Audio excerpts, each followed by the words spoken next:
a selfless and caring single mother. She just loved life. Dana would help in any way she could. Is ruthlessly killed in her own home. There was a great deal of damage to her throat. It was a rather brutal attack. And it would have taken somebody very, very strong to have done that kind of damage. Leaving a family devastated. I cried every night. You just can't fathom it. You can't comprehend it. Police uncover a deadly obsession. She was being stalked by this guy. He had become violent. He was a heavy drug user. To expose a killer closer than expected. How is that possible? Someone that Dana was trying to help. That had to be a huge betrayal. Every time they looked at an obvious suspect, that person had an alibi. What I was told completely changed everything. That was quite a shock. I couldn't believe it. It was all a bunch of lies.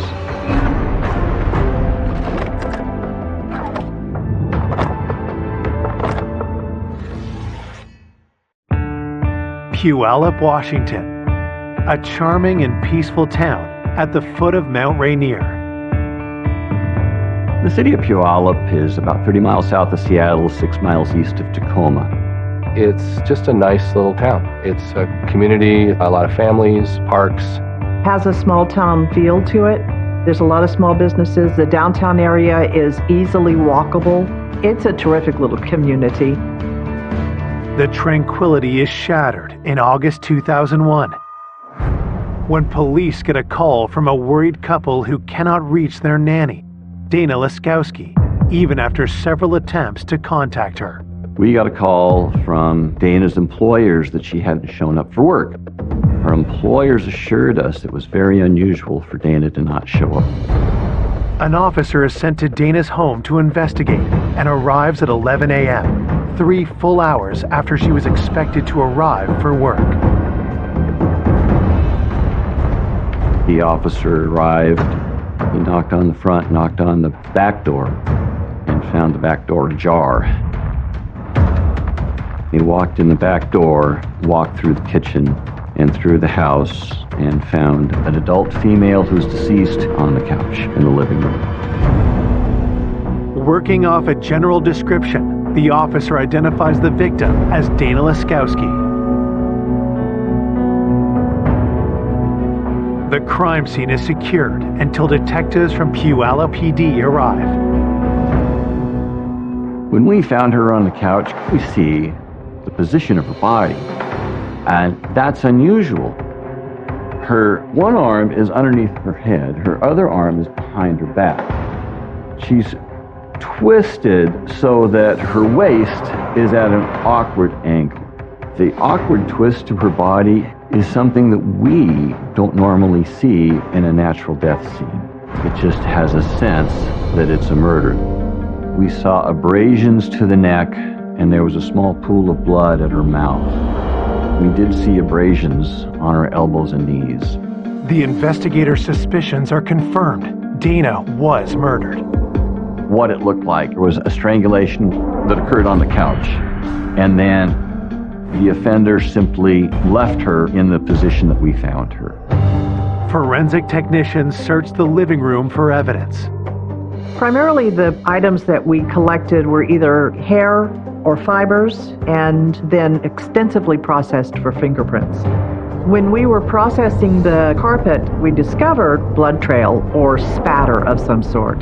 The locations of those were believed to be consistent with a struggle.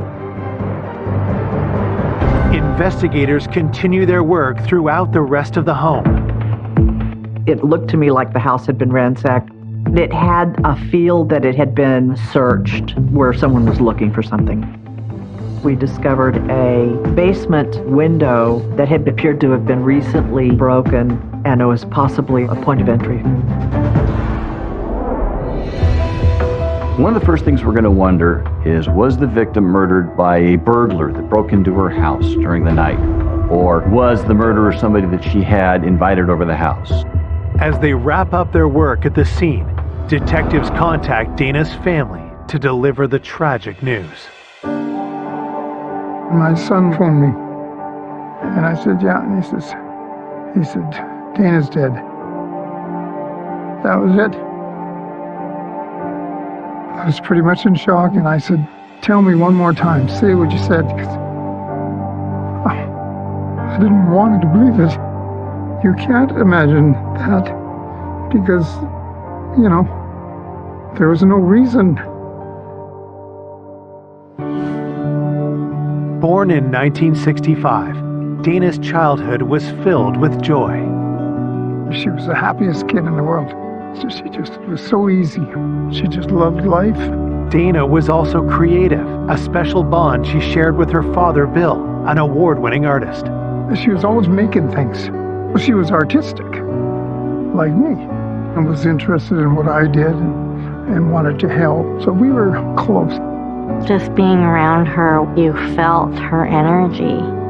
You felt her enthusiasm and her zest for living each moment. As she grew older, Dana developed a nurturing spirit. She was babysitting from the time she was very young, and she loved the kids, and she always wanted to have a daycare. In 1989, Dana met Sam and fell in love.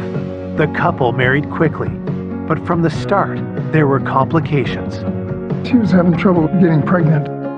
In 1993, after years of fertility treatments, Dana's wish of starting a family finally came true.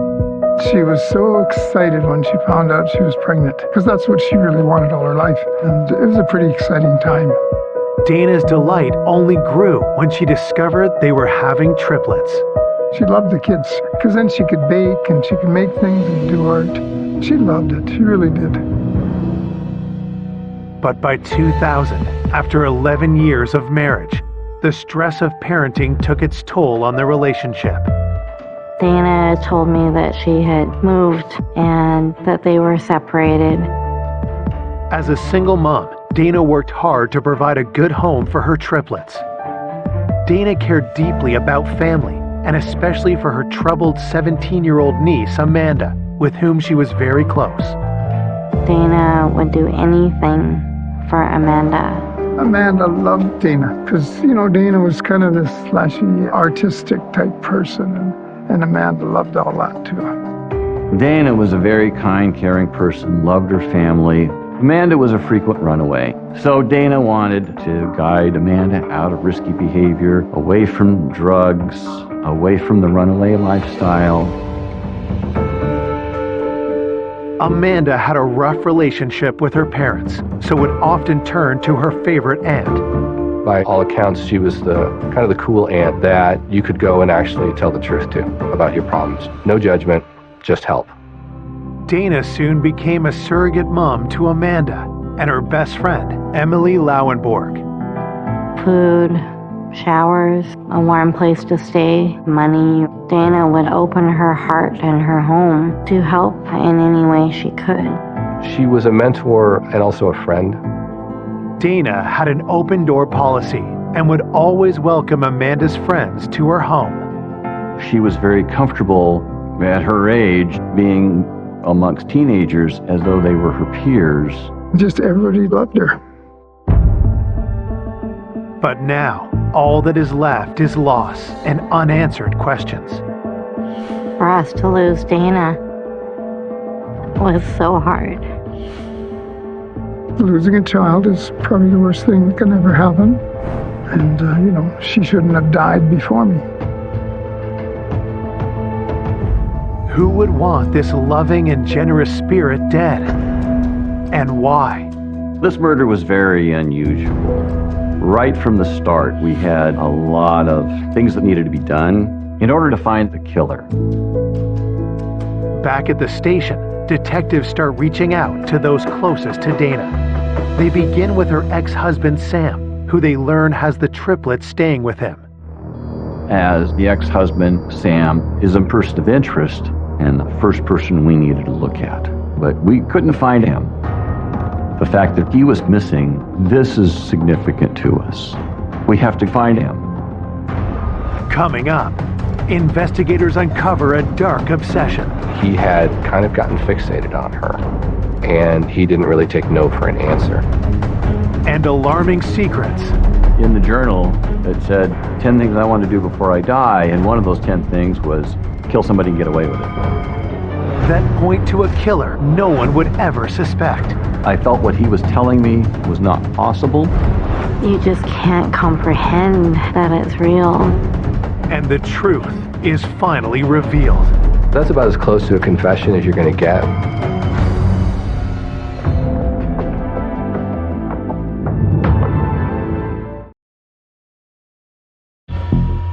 Police investigating the murder of mother of three, Dana Laskowski, are trying to track down her estranged husband, Sam, when suddenly they receive a surprise call.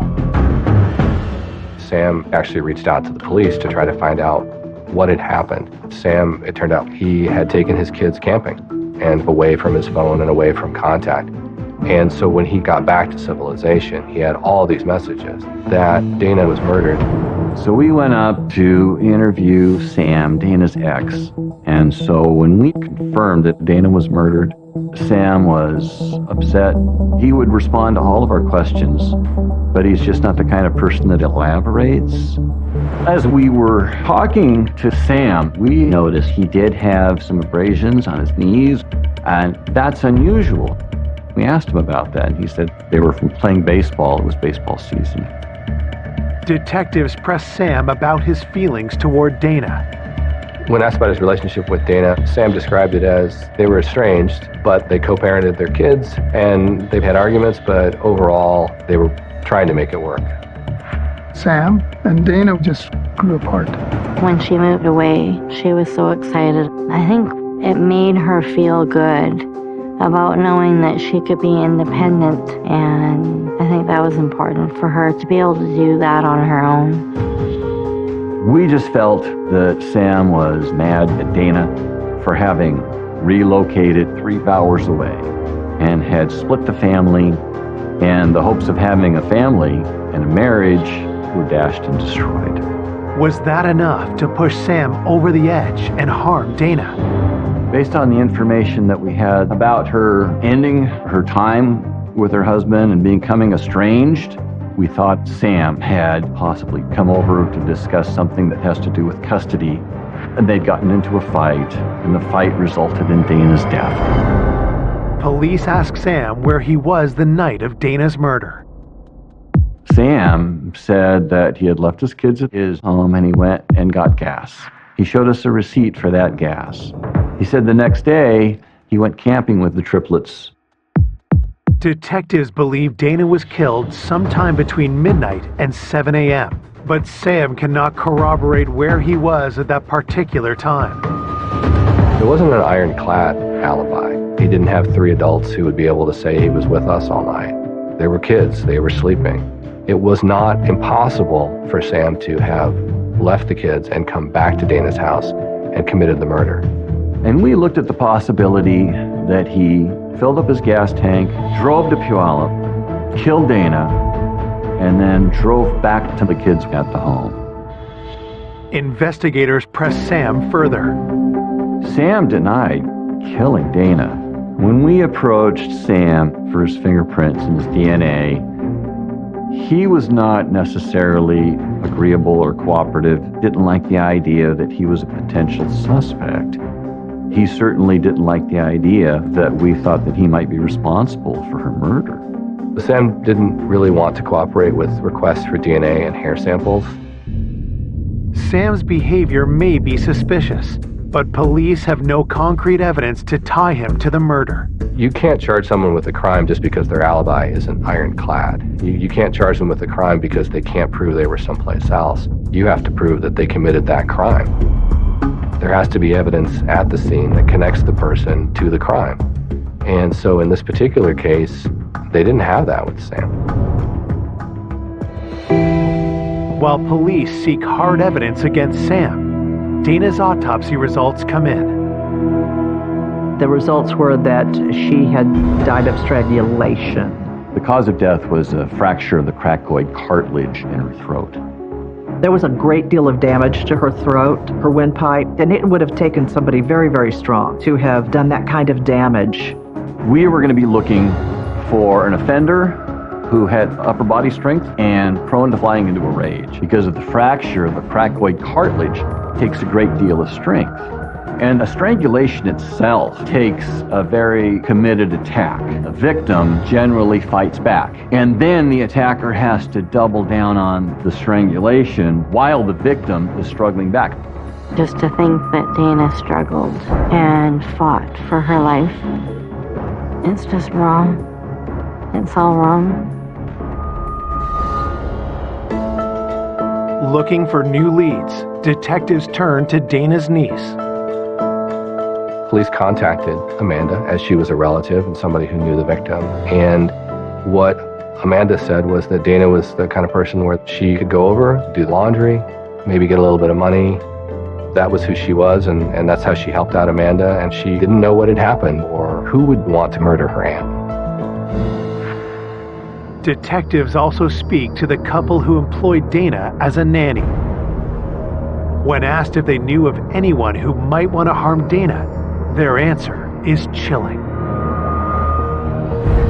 Dana's employers told us that Dana was being stalked by this guy.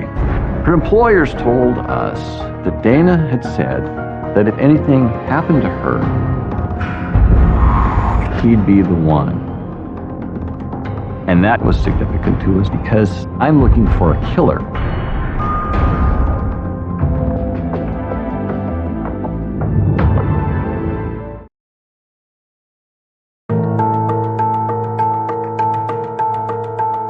Police investigating the strangling of Dana Laskowski have been told that she was being harassed by a stalker. Could he be her killer? Dana's employers told us that Dana was afraid of this Patrick. Patrick was a guy that installed cable in Dana's area. He liked her.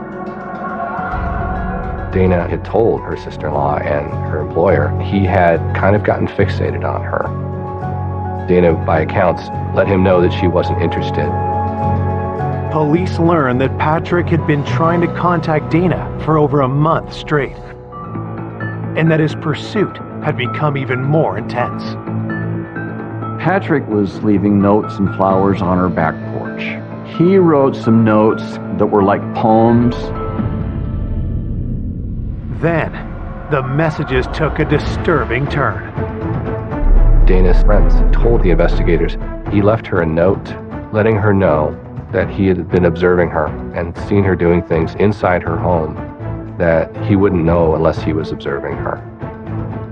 Dana mentioned that she was concerned about someone possibly watching her. The thing that really concerned Dana was that it appeared that he had her under surveillance. Dana had actually told a couple of people that if I ever turn up dead, Patrick did it. Investigators checked Dana's phone records, searching for any clues. The phone records indicated that Patrick had phoned Dana repeatedly.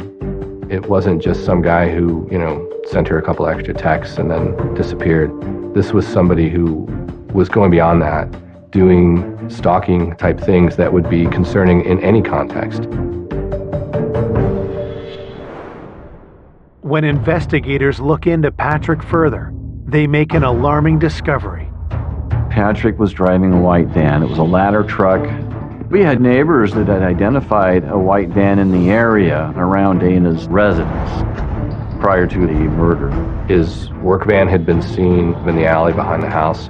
It was a white van, so it matched the description that the neighbors had mentioned. Pretty much demanded that we look at him as a very real suspect in killing Dana. Did Patrick's obsession with Dana turn deadly? We immediately got a search warrant for his DNA, for his locker, for his vehicle. On September 2nd, detectives find Patrick at his home address. We served the search warrant on him. He was very belligerent and very uncooperative with us during the service of that search warrant. He didn't want to answer questions. He didn't want to let them in the house. He did the kind of things that you might expect somebody to do if they had in fact been stalking someone and had gotten caught doing that. Investigators bring Patrick down to the station where they tell him Dana has been murdered. His demeanor changed 180 degrees from being belligerent and confrontational to Dana is dead. He says, I'm sorry, I didn't know that. I didn't kill her. Here, please take my DNA, search everything. I'm not the one who killed her. Detectives asked Patrick where he was the night Dana was murdered. Patrick said that he was at work that evening. He then hung out with some friends and went to bed. Once given the information for his alibi, investigators looked into it, and they were actually able to verify it. He had an alibi and could not have committed the murder. We also ruled out Patrick's ladder truck with the van the neighbors told us that they saw drive around Dana's residence. There was nothing in the service of the search warrant or in our investigation that indicated that Patrick wasn't being truthful with us. Given what he had done and the ways in which he had scared Dana prior to that, he's very lucky that his alibi could be confirmed.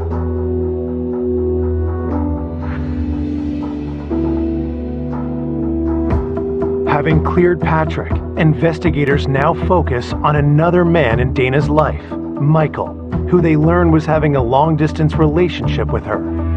Michael lived up in Canada, worked in the film industry. Dana met him when she was up in Canada visiting one of her friends. And they hit it off, and so they started to date. But he stayed in Vancouver, and she was down in Puyallup, and that's a several-hour drive from Puyallup to Canada. Friends tell police that their relationship was not without problems. They said Michael would party to the level of like a teenager, that he was at a certain level of partying that Dana didn't approve of. And so Dana was a little uncomfortable with that. There'd been a point where Dana had broken it off, but he was still interested, so they tried to make it work and get back together. But when detectives dig deeper, they learn Michael has a darker side. We were told that Michael was a biker, that he was a heavy drug user. Police also uncover a significant piece of information. Dana confessed to a friend that she'd had a one-night stand. And when Dana had that one-night stand, she was still in a relationship with Michael. Could this have been a motive for Michael to kill Dana? When we found out that Dana had a one-night stand, we looked at Michael as a potential suspect, possibly murdering Dana out of revenge.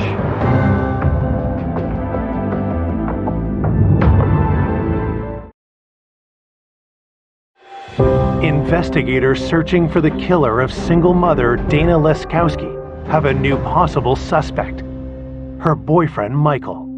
Detectives want to know if an infidelity may have led to Dana's death. That caused us to believe that we had to rule him out as a person of interest. Michael lived in Canada, so we went up, and when we talked to Michael about Dana's death, it appeared to us that he was very emotionally overcome by it, that Dana was the love of his life, and that she had been taken out of his life, and that he was very seriously grieved. Michael also tells police he knew about the one-night stand, but had moved on. Detectives press him further. Michael told us that when he was on the phone with Dana on the night of her death, that she seemed a little guarded to him. He told her that he loved her, and then she didn't tell him back that she loved him, and he thought that was a little odd. He didn't like how the conversation ended. And that prompted him to want to get on the road and come down to see her and see if everything was okay. Michael claims he never made it to see Dana. He said he was stopped at the border and he was turned away. He had some legal matter up in Canada that wasn't settled, and so he wasn't admitted. There was border crossing records that verified his alibi, that he did not cross the border. He got stopped by Border Patrol, and so he was able to show definitively that he was not anywhere near Puyallup at the time of Dana's murder. We didn't find the evidence to support that Michael had committed the murder. Michael is ruled out as a suspect. Police also determined the man Dana had a one-night stand with was nowhere near her house on the night of the murder. At this point of the investigation, we just were really kind of at a dead end. I mean, there were all these people who would have been really good, solid suspects in any homicide investigation, but all of them had alibis, and all the alibis were verified. I was frustrated that the case wasn't moving forward, that it wasn't advancing. With the case at a standstill, detectives search for any detail they may have overlooked. Where Dana's ashes are inurned, there's a book, and people can go and write their memoirs. The book has been left open for comments since Dana's funeral. If the perpetrator was someone who went to the funeral, and if the perpetrator was someone who maybe has some guilt about that, they may have left a clue behind. When detectives look at the book, one entry, written over a month after the funeral, grabs their attention. One of the memoirs that was written by Dana's niece, Amanda. And she said, "I'm so sorry I wasn't a better niece for you. 34 days clean and sober. It's all for you." That was significant. There was something about the way that she'd written it that suggested it was a communication to Dana of remorse and to make amends for what had happened. And it was something that was significant enough to follow up on. Why did Amanda write that she had let Dana down? Detectives have a hunch that she may know more about her aunt's death than she's been letting on. That's it. That's the key. The key is the niece. I called Amanda in for an interview. When I asked her, "What do you know?" she said, "I wasn't there. I don't know what happened." With Dana gone, Amanda has been missing a mother figure, getting into trouble, and as detectives learn, spending time with a rough crowd. In the center of Puyallup downtown, we had Pioneer Park, and a lot of troubled teens would hang out there. The park kids called themselves the Park Rats. Amanda usually would be out around town in the middle of the night, hanging out with the Park Rats. Dana would often welcome Amanda's circle of friends into her own home. Could one of the Park Rats that Amanda knows have been somehow involved in Dana's death? And I talked to her about who of her friends would meet this profile of having upper body strength, prone to flying into a rage. And Amanda said, "Well, it sounds like you're describing Blaine." She said Blaine actually attacked her on a couch, and it was a rather brutal attack. Blaine had come onto her, and that she had rejected him, and that he had become violent. Had Blaine tried the same thing on Dana, only for things to turn deadly? Blaine had been in Dana's house before in some casual get-togethers, and possibly Dana would have rebuffed that advance, and that Blaine would be the kind to fly into a rage. Then Amanda reveals something else. Amanda said that while we were processing her Auntie Dana's crime scene, she was across the street. She ran into Blaine there. She said that Blaine had scratches on his arms. When I get this information from Amanda, I look into Blaine and I find that he's got a violent past and he has quite a criminal history. Police learn that Blaine's rap sheet is extensive and littered with drug and gun charges. I felt he was a very good person of interest in the murder of Dana Laskowski. But there's a big problem. Blaine is no longer in Washington. I found him living in the far southeast part of the United States. I wanted to bring him back to Washington to collect his DNA, to talk to him as a person of interest. But he was not cooperating.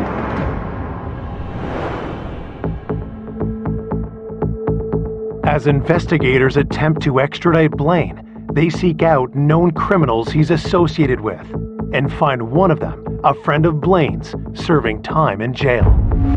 I sat down with him and I said, "I'm looking at Blaine as being responsible for the murder of Amanda's aunt. He's got this upper body strength, he's prone to violence." And he looked at me and he said, "Blaine didn't kill Amanda's aunt."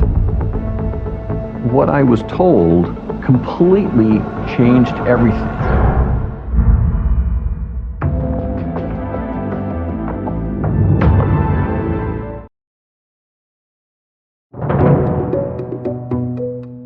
Detectives hunting the killer of Dana Laskowski have a new suspect, Blaine. the troubled friend of Dana's beloved niece, Amanda. With Blaine out of state, investigators grill his friend in jail, and what he tells them is explosive. So police suggested to him that maybe Blaine had been involved. The friend said, no, it's not Blaine, it's Emily. He said, Emily killed Amanda's aunt. It's a stunning allegation. 17-year-old Emily Lauenborg is Amanda's best friend and someone who Dana treated like a daughter. I felt what he was telling me was not possible because Dana always had an open door and was always welcoming to Emily. Police found out that a lot of times Amanda and Emily would show up at Dana's house. Dana was somebody that Emily could go to safely regardless of the circumstances, and Dana would take her in. So as you can imagine, that was quite a shock to the team. To confirm his story, investigators speak to other members of the Park Rats. Two of these kids told me, yes, Emily killed Amanda's aunt. Blaine didn't kill Amanda's aunt. Nobody doubts that Emily did it. Nobody. One of these individuals told us that Emily was doing a lot of drugs. Had Emily's reckless behavior somehow played a role in Dana's death? I was told that they all had nicknames for each other, and that Emily's nickname was Mutant. The first nickname that we called her was the Mutant, because she was stronger than any other girls that we knew. Everybody's scared. She'll beat your ass. She'll knock you out. She was tough. She would challenge them to wrestling. She would beat them in wrestling. She was very intense. And I was told she's able to choke people. She would wrap one arm around their neck, grab the other hand, and flip their body over her hip. And that was consistent with the body position that we found Dana Laskowski in. Twisted at the waist, with one arm behind her back and an injury to the neck. And so the initial thought that it can't be her was slowly replaced with, well, maybe it could be her. She's intense, she's strong, and everybody seems to be kind of scared of her. Did Emily actually kill Dana? And if she did, what could be her motive for committing such a heinous crime? Investigators bring Emily in for an interview.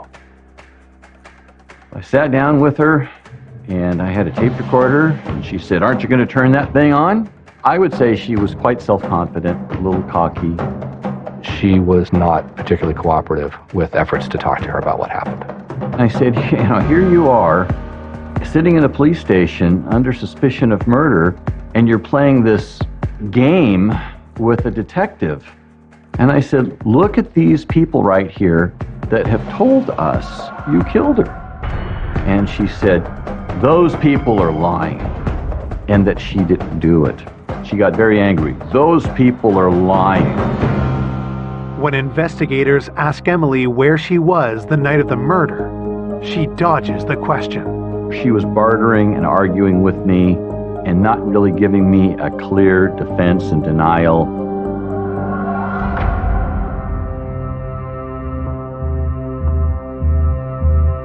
Officers obtain a warrant to search Emily's residence.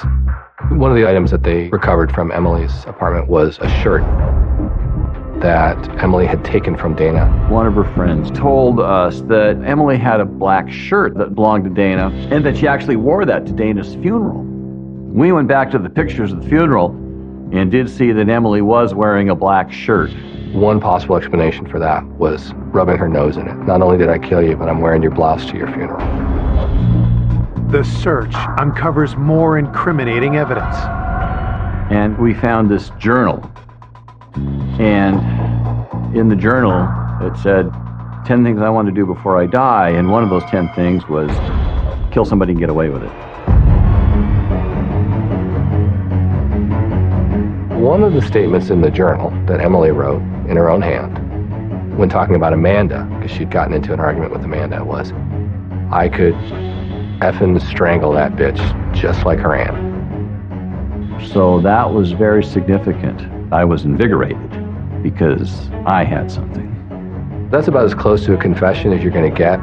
It is absolutely sufficient for me to take that to a jury and say, this is her admitting that she killed Dana Laskowski. On March 13th, 2003, Emily is charged with first-degree murder. When I found out that Emily did what she did, I couldn't believe it. When you find out that such a young person could take a life, how is that possible? Someone that Dana was trying to help and care for, that had to be a huge betrayal. You just can't fathom it. You can't comprehend it. It's devastating. Though Emily is in custody, prosecutors know most of the evidence against her is circumstantial. So they circle back to Amanda. It had become pretty clear that Amanda was going to be the key to solving this. We needed Amanda to crack, because absent that, or a confession, there wouldn't have been enough to prove that Emily committed that crime. If Amanda did know what happened, why hadn't she told police? And why had she covered for her best friend? So I meet with Amanda and I said, listen, Amanda, you have led us on a wild goose chase.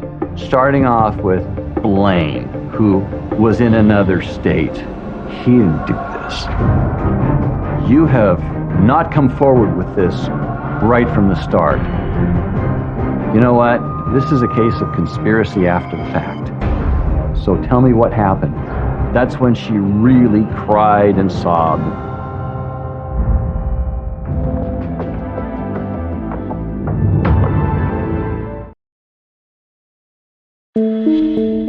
Police have charged local teen Emily Lauenborg with the murder of Dana Laskowski.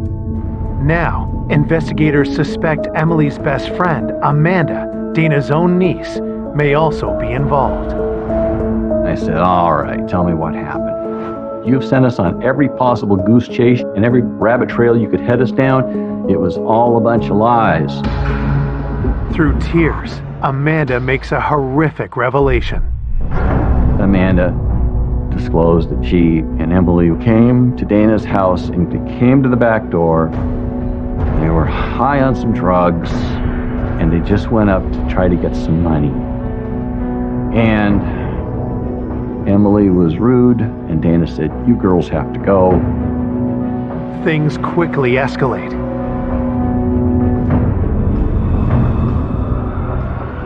Emily was being belligerent and Dana touched Emily to kind of guide her out the door, and Emily just exploded into a rage or attack.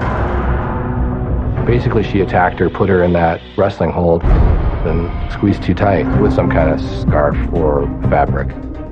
Amanda said she turned around because she didn't want to watch what was happening. But she heard a crack, and she heard a gurgle. She heard Dana gasping for her life, and then she didn't hear anything. And that was because Dana was dead. And then they took the money and left. It seemed to be, by Amanda's account, that it was kind of an explosive situation that got out of control. They didn't go to the house to murder Dana. I was told that Emily had said that Amanda was always ditching her for her aunt. Emily, she was jealous of Dana. It's my opinion that the motive Emily had was to get Dana's influence out of Amanda's life, and Emily just went over there with the intention of getting Dana so mad at Amanda that Amanda wouldn't be welcome at Dana's anymore, and that Emily would have achieved what she wanted, and that the murder simply got out of control because of emotions and drugs. But why didn't Amanda come forward earlier to tell the truth about what happened that night? I asked her, why didn't you tell us right up front, right at the start? She said, because of my family. It's so bad now. What's it going to be like now when they find out? She wasn't involved in the murder, but she was involved because she was there at that time, and I don't know why she didn't do anything. It was upsetting and surprising to all of us. Prosecutors need Amanda's testimony to have any hope of convicting Emily for murder. Amanda agrees and will not face any charges herself. If she's charged with a crime, then she has the right to remain silent. She was the star witness for the case. If we had charged her criminally, we couldn't have called her as a witness. Despite the agreement, prosecutors fear Amanda won't keep her side of the deal. The biggest challenge for us, from a prosecution standpoint, was that setting aside Amanda's testimony, everything else was circumstantial. Wearing a blouse can be explained away. An angry journal entry can also be explained away. I think the only way that we could have been successful in front of a jury was to have Amanda take the stand. The problem was knowing exactly where Amanda's loyalties would be. She was very conflicted, and there was definitely a chance that Amanda could have taken the stand and said, I lied to the police when I said what I saw, and I didn't see any of that. I was very concerned that the jury was going to listen to this case and look at Emily and say, I just don't buy it. This is a case where, had we taken it to a jury, all of those questions that had come up in the investigation, all the initial leads, all of the doubts that it could really have been Emily, all the alternate explanations were certainly enough that it could have been that a jury had decided that we just didn't prove it beyond a reasonable doubt. Prosecutors face a difficult choice. Risk Emily walking free after a jury trial, or guarantee at least some jail time with a plea deal. Ultimately, what we're trying to do here is to make sure that we hold the killer responsible. Emily was allowed to plead guilty to a lesser charge of manslaughter. On January 21st, 2004, over 2 years after Dana's murder, Emily is formally sentenced. Emily was charged as an adult. Her sentence was just under 7 years. Even though Emily is sent to prison, her sentence brings a mix of emotions.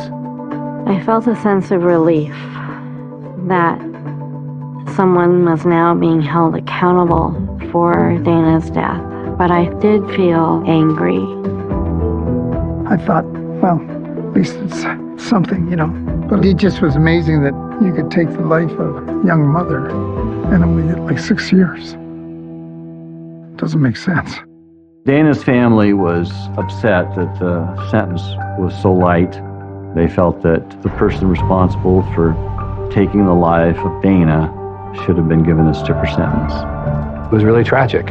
And one of the things about the criminal justice system is it doesn't put things back the way they were. It just tries to hold people responsible so people can move forward. I cried every night. I think I must have cried for a year. I miss her a tremendous amount, and I will think about her forever. I don't think we ever will get over the loss of something so tragic. I can't really say her family ever had closure, because to them, the loss was the loss of Dana. A gavel dropping doesn't undo that loss. I miss her a lot. I think Dana would want to be remembered as a loving mother, a loving friend, and a loving child.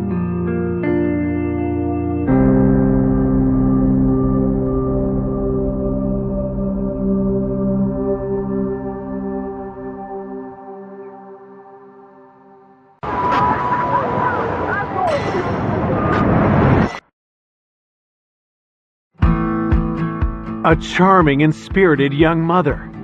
Oh, she was so vivacious, like a little firecracker. She was sweet and loving, but she just didn't take any crap off anybody. Is found strangled in her bedroom. Whoever did this left her there with no chance to survive. Police face a challenging crime scene. There was no forensic evidence whatsoever. No fingerprints. No eyewitnesses. This case was a definite whodunit case. And a long list of suspects. He had been hanging around her desk, and he had made some comments that really creeped her out. She had had some troubled boyfriends in the past. He didn't want to accept the fact that they were done. Their relationship was over. You would think that whoever did it had a score to settle. Until one big break. reveals a culprit. That one key piece of evidence was the aha moment in the case. And it shocks everyone. When they finally discovered who it was just surreal. There's no rhyme, there's no reason behind it. It was absolutely senseless.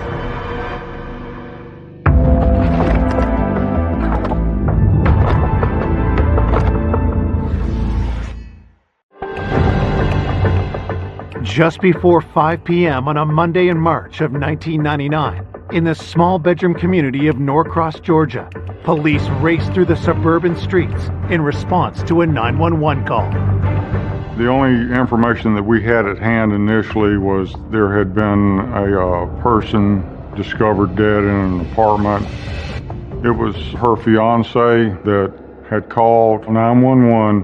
When we arrived at the scene, we spoke with the fiance briefly.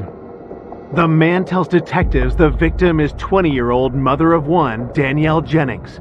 Her 2-year-old son is currently at daycare. The fiance told us he walked in and found her lying on the bed, and he stated that she was cold and blue. She was deceased by that point. She was face down on the bed, and he rolled her over and then called 911. While Danielle's fiance is taken to provide a statement, investigators take a close look at the crime scene. When you went back into the bedroom, she was on the bed, fully clothed, laying on her back, but you could obviously see signs of strangulation. She had a ligature around her neck. The ligature appeared to be some type of stocking, and it was tied around her neck very, very tight. It had been tied off to leave it that way. It's not like it released, which I thought was pretty unusual. I mean, whoever did this left her there with no chance to survive.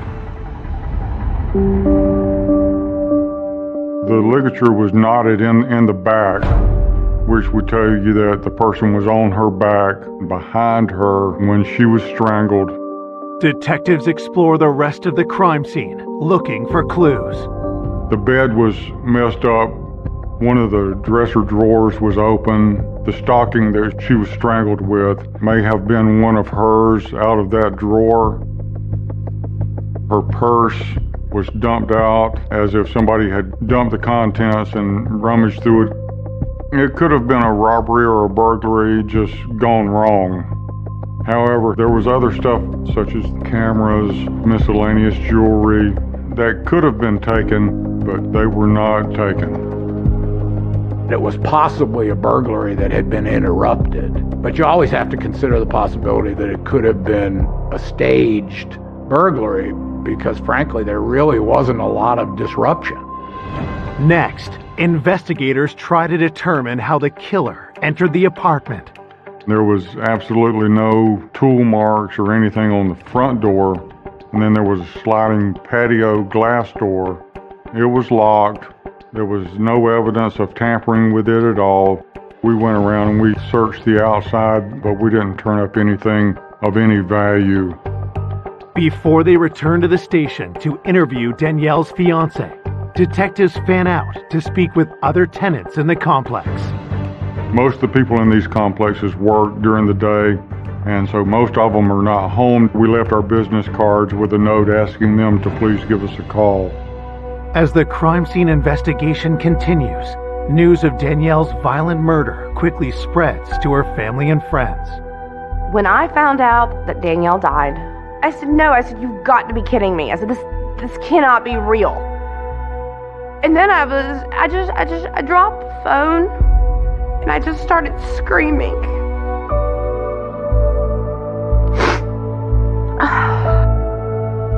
I was just absolutely in utter shock. How does one handle the information that your best friend, your sister, the person that you basically love more than anybody in this world is gone? Why would somebody do this to such a loving, caring, beautiful person? Born in Columbia, South Carolina in 1978, Danielle grew up with her mother and stepfather in Stockton, Georgia. Even in her youth, Danielle had a magnetic personality. She was beautiful, strong, tenacious, ferocious. She was very fun. Danielle was always ready to have a good time, to laugh. Oh, she was so vivacious, like a little firecracker. She was very tiny, but she had this big attitude. She was sweet and loving, but she just didn't take any crap off anybody. Danielle showed her resilience when she was left to deal with an unplanned pregnancy alone at the age of 16. There was never a doubt in her mind that she wanted to have that baby. She wasn't scared. I mean, she had brass balls of steel. She wasn't going to let her age stand in the way of being a good mother. Danielle gave birth to her son, Tristan, in 1996. She was so proud. I could see her little attitude in him. The new mother longed for her son to have a father and hoped she had found one when she started dating Luis Payano. We grew up with Luis, so we go way back with him. We met Luis in our early teen years. Danielle was always partial to Luis, and Luis and Danielle were dating, and I was so thrilled. And the way that Luis would look at Danielle, like she would walk into the room and he would just light up. Soon, the couple moved into an apartment together, and Danielle landed an office job at a landscaping company. She was so excited to have like what we titled a big girl job. She was very proud of herself. We were all very proud of her, you know? She was going places. In December of 1998, Luis asked Danielle to marry him. She was so excited, and I'm like, this is going to be the best marriage ever. When Danielle first got her engagement ring, it was too big. And I said, girl, you got to get it sized. She's like, I don't want to take it off. It was beautiful. Danielle had everything going for her. She had a great career opportunity ahead of her. She had a man she was so excited to marry. She had a beautiful son that just meant the world to her. Danielle was really on top of her game. She was probably the happiest I had ever seen her. Now, all Danielle's happiness and hope has been stolen by a cold-blooded killer. I could not even begin to fathom why somebody would do that to her. Back at the crime scene, investigators are searching for answers. The scene raised several questions. Of course, the most obvious was, how did whoever it was get into the apartment? Because there was no sign of forced entry. Was it someone she knew? We know, working off the percentages, that the person most likely to kill you is laying next to you in the bed. In this case, Danielle's fiance, Luis. Coming up, detectives unearth dark secrets. She had had some troubled boyfriends in the past. He was violent. He was abusive. You could tell when he talked about Danielle that it made him mad. He was just very, very creepy to me. And I know they had tumultuous fights. The person that did it could have been amongst us. And just as the case threatens to turn cold, We felt like we had hit a brick wall. I had a huge fear that whoever it was got away with it. a stunning revelation points to a killer no one suspected. The killer was much closer to home than anybody first thought. I don't think anybody saw it coming.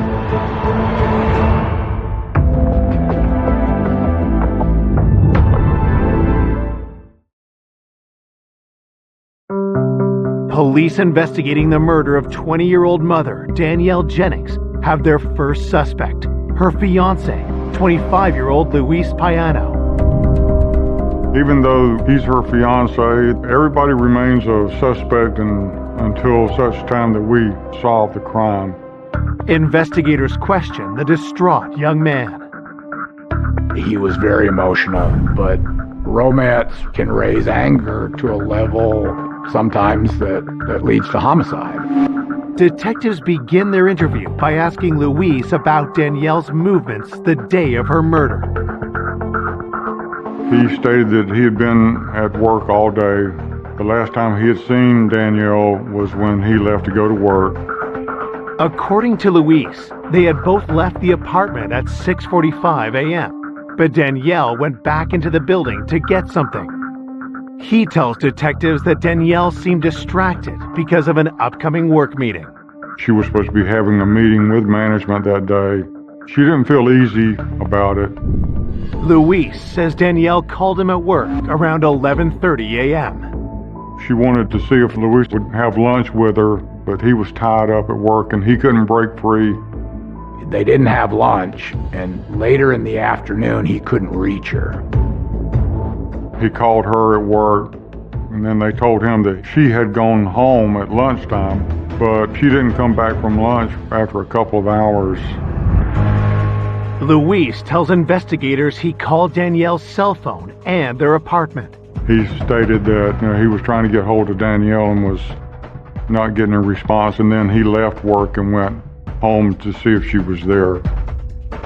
Luis said that when he got home, the front door was unlocked, and that really surprised him because they were pretty careful about keeping the front door locked. Detectives asked Luis about his relationship with Danielle. We wanted to find out if they had domestic issues. He said that it was a very good relationship and they were very much in love with each other. To verify his story, detectives call Luis's work and Danielle's loved ones. Her family and friends stated that they were just a young couple that were very much in love and looking forward to getting married and spending their life together. She had had some troubled boyfriends in the past, but Luis was on the up and up. I mean, he was setting up a financially stable life for him and Danielle and Tristan, and she loved him so much. Danielle's friends are adamant that Luis would never harm her, and his alibi seems solid. We were able to confirm that he had been at work all day through statements of his coworkers. As a result, he was eliminated as a suspect. Now you're on the hunt for other suspects. With Luis in the clear, detectives ask him if he knew of anyone who may want to harm Danielle. He brought up the name of Jeff, a co-worker of Danielle. She had filed a sexual harassment complaint against him at work. That piqued our interest a little bit. We immediately went to Danielle's place of work and we met with her supervisor and discussed what was going on. Danielle's supervisor tells detectives about the young mother's harassment complaint against her coworker. He was a middle-aged man. He worked at the same landscape company. He had a different job. He was in management. Danielle told her manager and supervisor he had been hanging around her desk and he had made some comments that really kind of creeped her out and acting inappropriately at work. There was a big age difference between Danielle and Jeff. He was 40, she was 20. He had asked her out for lunch and she told him that she had a fiance that she loved, and he had made a comment to her that if he was 20 years younger, things would be a lot different. Danielle had briefly touched base with me about the situation that she was having at work. Dude was kind of crushing on her and she was trying to get that, under control. But I said, just don't let it get out of hand. She filed the complaint. I kind of admired her grit. She wasn't going to take it. The company was very responsive to her complaint. They took it seriously. They moved quickly. Detectives note the timing when told of the company's response. That day that Danielle was killed, she was supposed to be having a meeting with upper management about the sexual harassment charge. Once we realized that the meeting had taken place that day, that was something that was suspicious. Talking with the management, we found out Danielle was anxious and nervous about the meeting. She was a relatively new employee when she made the complaint. That was one of the reasons she was so nervous, because his career was in a certain amount of jeopardy. Coworkers state that after the meeting, Danielle went home for lunch, but never returned. She didn't come back, and we knew that was consistent with the time of death. You had to think, where was the coworker at the time? Detective suspicions increase when they learn that Jeff was out of the office and did not return until late in the day. Was this too much of a coincidence? Could he have killed Danielle as revenge for her complaint? We definitely wanted to speak with him face to face.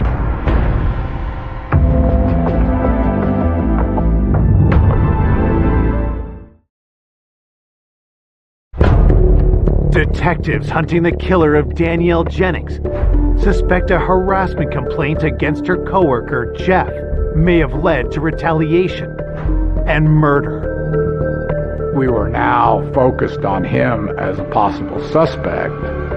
We had to consider the possibility that he followed her home and ambushed her and killed her. Investigators bring the 40-year-old in for an interview and ask about his interaction with 20-year-old Danielle. He admitted to asking her out for lunch, but he said other than that, he had not done anything. He talked about the sexual harassment complaint and pretty typically said, I didn't think it was that big a deal. I didn't know she was that offended. According to police reports, Jeff denies any sexual intentions toward Danielle. He told police that whatever lapse in manners that he had had with Danielle, that he liked her. He seemed to be genuinely dismayed to find out what had happened. Detectives ask if Danielle's complaint gave him a reason to want to harm her. His first reaction was he was angry. He was adamant that he was not a suspect. And then he said it couldn't have been me because my truck was broken and I was on a job with somebody else, with a coworker, and I can prove it.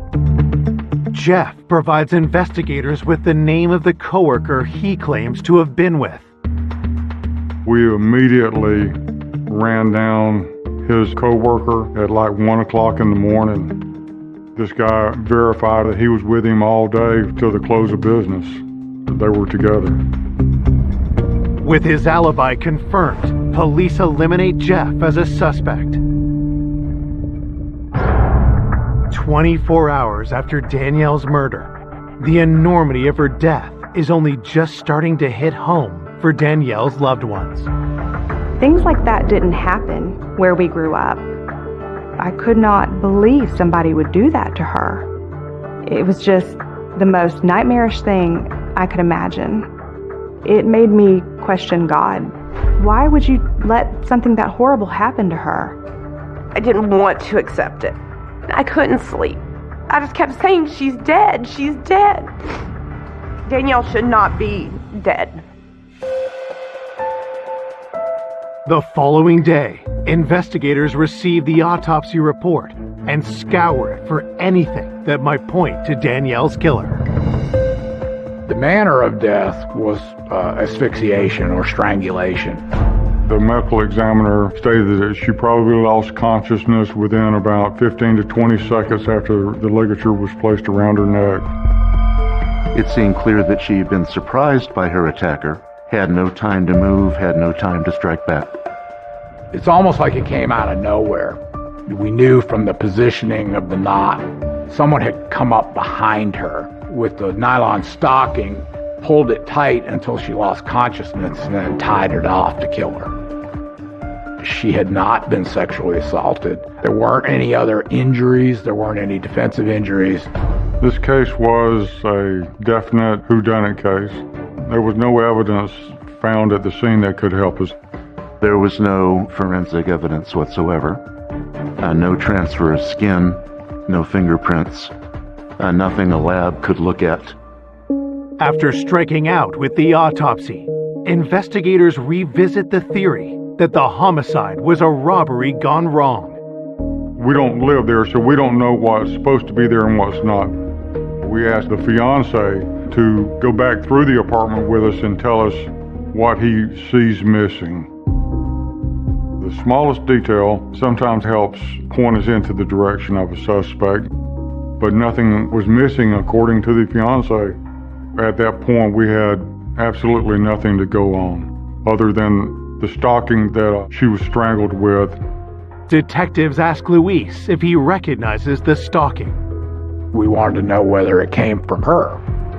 It was a tan, knee-high women's stocking, and he said that she never wore anything like that, and we didn't find any in the apartment. Whoever did this brought that with them.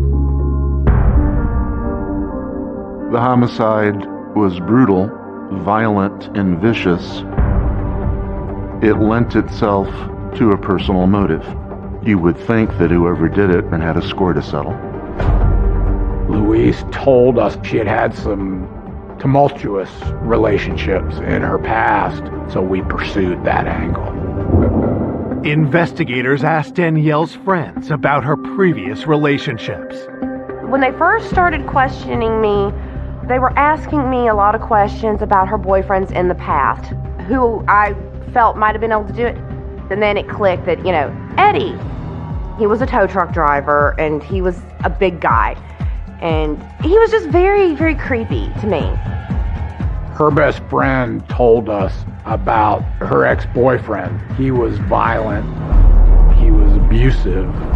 She ended up having to get a restraining order on him. But with Eddie, no one ever really knew when he was going to pop up again. That was somebody we needed to look at.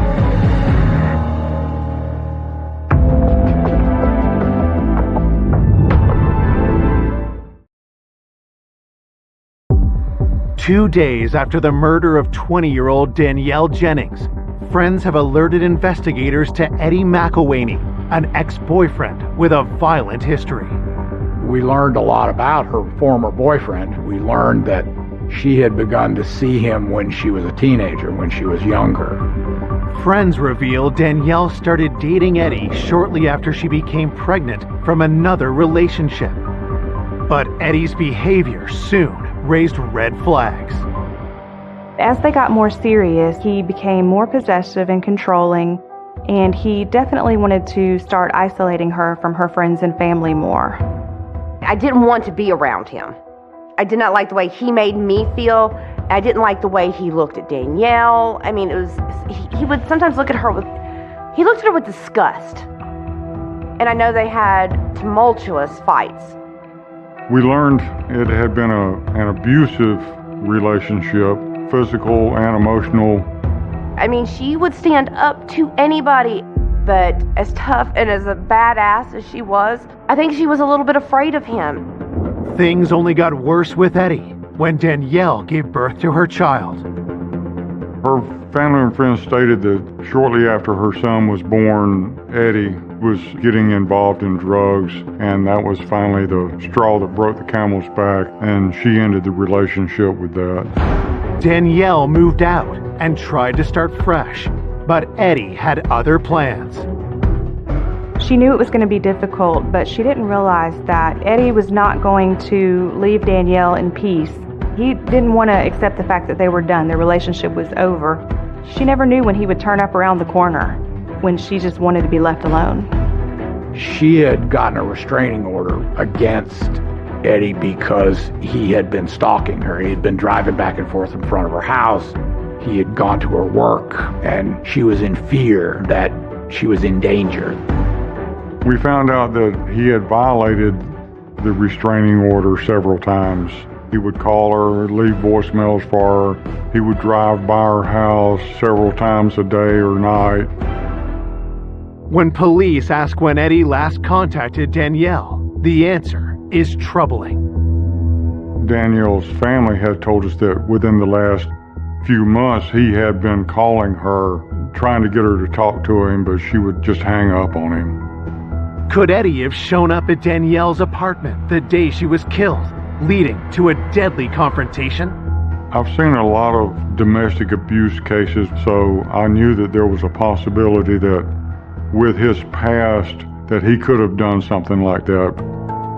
Investigators track down Eddie and bring him in for questioning. In the interview with Eddie, he was kind of belligerent and unhappy to be there and a little bit hostile. You could tell when he talked about Danielle that it made him mad. What we saw with Eddie certainly had all the earmarks of a domestic violence case.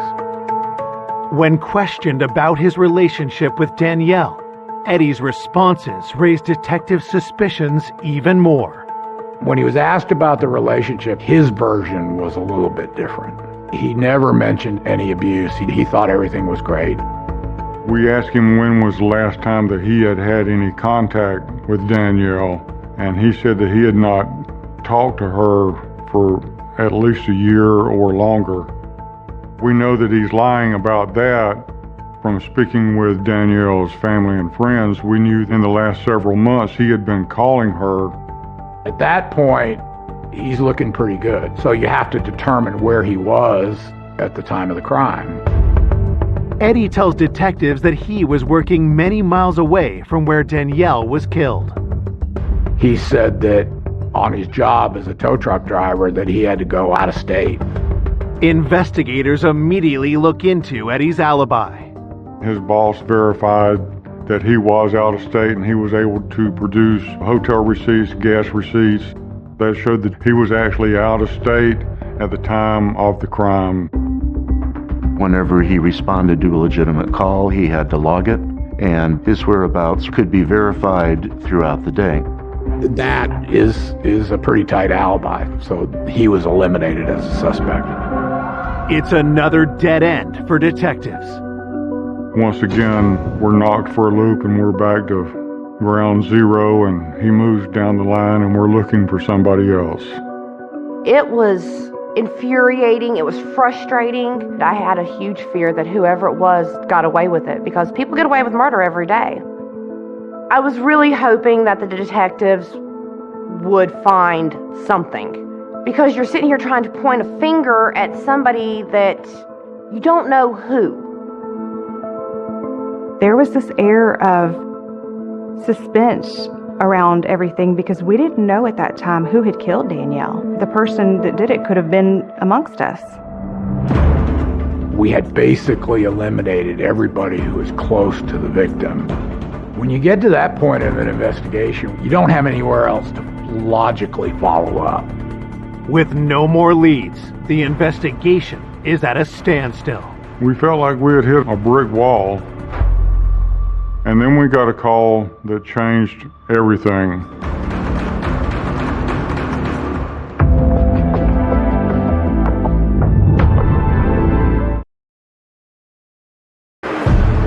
Three days after finding Danielle Jennings strangled in her apartment bedroom, police hunting her killer have just got a stunning new lead. We received a phone call from a Miss Kirk that resided at the apartment complex. The woman tells detectives about a disturbing incident that took place a week before Danielle was killed. She was awakened one morning by someone knocking at the door, and she looked out the peephole but didn't see anybody there, so she went back to bed.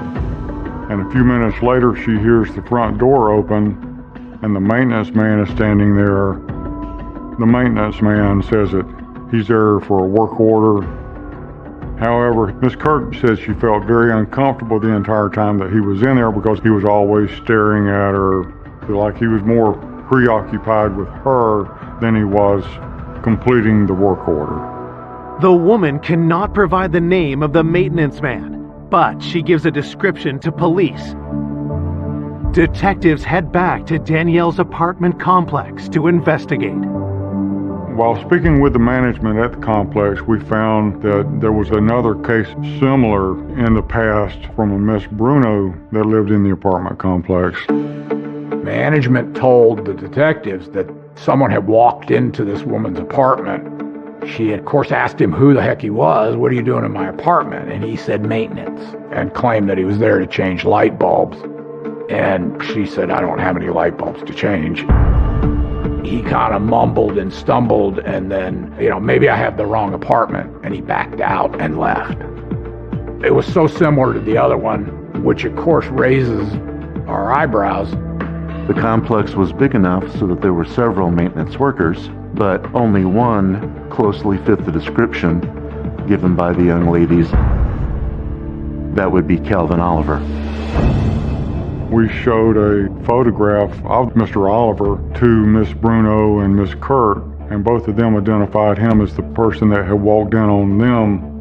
Investigators discover a disturbing trend emerged after Calvin had been hired 7 months ago. Come to find out, there had been several burglaries reported where items had been stolen out of apartments that had no forced entry. Could Calvin have been responsible for these thefts? We learned that he had an apartment in the complex. The fact that he lives there makes it so accessible that he could walk around, not be suspicious. We also learned that the custodians had access to the master keys of every apartment. He has complete access. Detectives search for any link between Danielle and Calvin. We found out that he had done a work order in her apartment a couple of weeks prior to the murder. That is somebody that you really want to look at. It went back to our original theory of if this was a burglary, then it had been interrupted. He could have known that Danielle Jennings was gone during the daytime, and he decided that day that he was going to enter that apartment. Investigators haul Calvin Oliver in for an interview, but make the call to slow play their suspicions. When Oliver was brought in for questioning, we didn't want to tip him off to anything about the homicide. So he was interviewed initially about the burglaries. He absolutely denied any of that. He said, I didn't steal anything, I didn't go into apartments. He denied any involvement in any burglaries. The 42-year-old tells detectives that his intrusion on the two women in the complex was a simple misunderstanding. Once we got around to interviewing him about the murder, the first question was, did you hear about this? It was kind of odd. You would have thought that a person who worked in that apartment complex and was there every day would have heard everything about it. He went, yeah, I think I heard something about it. I don't know much about it. I don't know that woman. He insisted he knew nothing about, as he described her, that dead girl. All he admitted to knowing her was that he had done the work order in her apartment. At that point, we had a pattern of conduct going into apartments. We had the admission that he had been in the apartment, but we had nothing that directly linked him to the murder. With nothing concrete on Calvin, detectives end the interview. But before they let him walk free, police run a background check and are shocked by what they find. He had a criminal history of burglary and theft. There was an outstanding warrant on him for failure to appear on a burglary charge in another jurisdiction. That day that Danielle was killed, if he's in there and she walks in on him, that would be a reason for him to cause her harm because he doesn't want to go back to prison. He had an outstanding warrant, so he was held for that, and that bought them enough time while they investigated. Based on the burglaries that had occurred in the complex, we obtained a search warrant for his apartment. We're trying to see if we can find anything that would tie him to Danielle Jennings. We're looking for any type of the stockings or pantyhose or anything that would be similar to the one that we found tied around her neck. Detectives find no matching stocking, but they do discover incriminating evidence. We do find evidence of the other burglaries that have been committed in the complex. And then we also found out that he had possession of a master key for the apartment complex so that he could open any door on any building at any time, and he was not supposed to be in possession of that key. It's only enough evidence to allow investigators to charge Calvin with burglary. We concluded that search with those items, but nothing was found relevant to the murder. You really don't have anywhere else to go at that point. We don't have a stocking, we don't have anything that ties him to Danielle or her apartment at all. That's where we were until Luis called. Out of the blue, he said, "Do you have the engagement ring?" We told him, "No, we don't have a ring. We didn't know one was missing." And then he describes the ring, and then the big bright light goes off. When we were doing the search on Oliver's apartment, we noticed a ring on a dresser in his bedroom, but the ring didn't match any of the items stolen, so we really didn't have a reason to seize it at that time. We do another search warrant, go back into the apartment, we seize that ring, we show it to the fiance. He can't positively identify the ring, but he says her best friend will definitely be able to identify it. If we were able to identify that as being Danielle's ring, that would physically tie Oliver to Danielle and her apartment on the day that she was murdered. With the entire investigation on the line, detectives race to the home of Danielle's best friend. Is that ring the engagement ring? This is something we gotta know.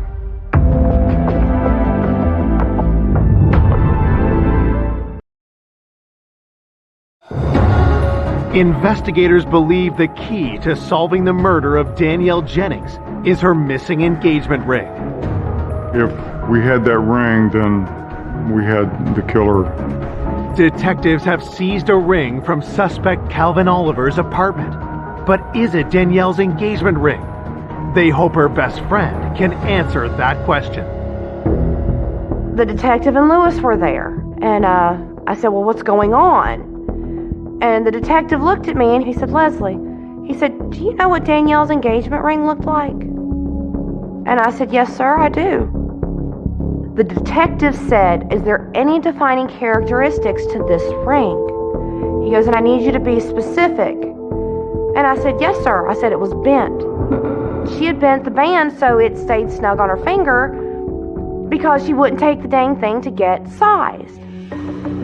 We needed to find out when was the last time she had seen her wearing the ring. I said, I saw Danielle the Sunday before she was killed, and she had her ring on Sunday night. And he takes the evidence bag out and he says, is this her ring? And the minute I saw it, I knew it was hers. When we had that ring and had it identified as being hers, we knew that we had the guy. We knew we had the right person.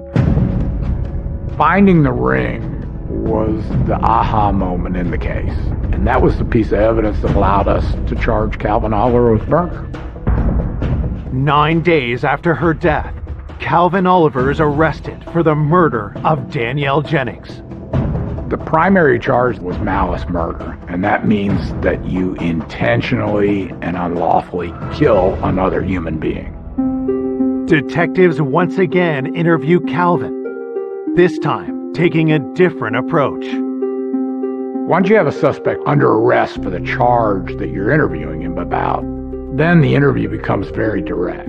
He was given a chance again to tell the story where he denied any involvement in the murder, and then he was confronted with the evidence that we had. We told him about the ring, and that's when he said, well, I stole that ring 2 weeks ago when I did the work order in her apartment. But see, we knew that was a lie because we had people that had seen her wearing the ring, so we knew that he was lying about that. Calvin refuses to answer any more questions. We told him that he was being charged with malice murder because you took the pantyhose with you into the apartment because you had intent to harm someone, and he said there was no intent there, which was a good comment to have in a statement.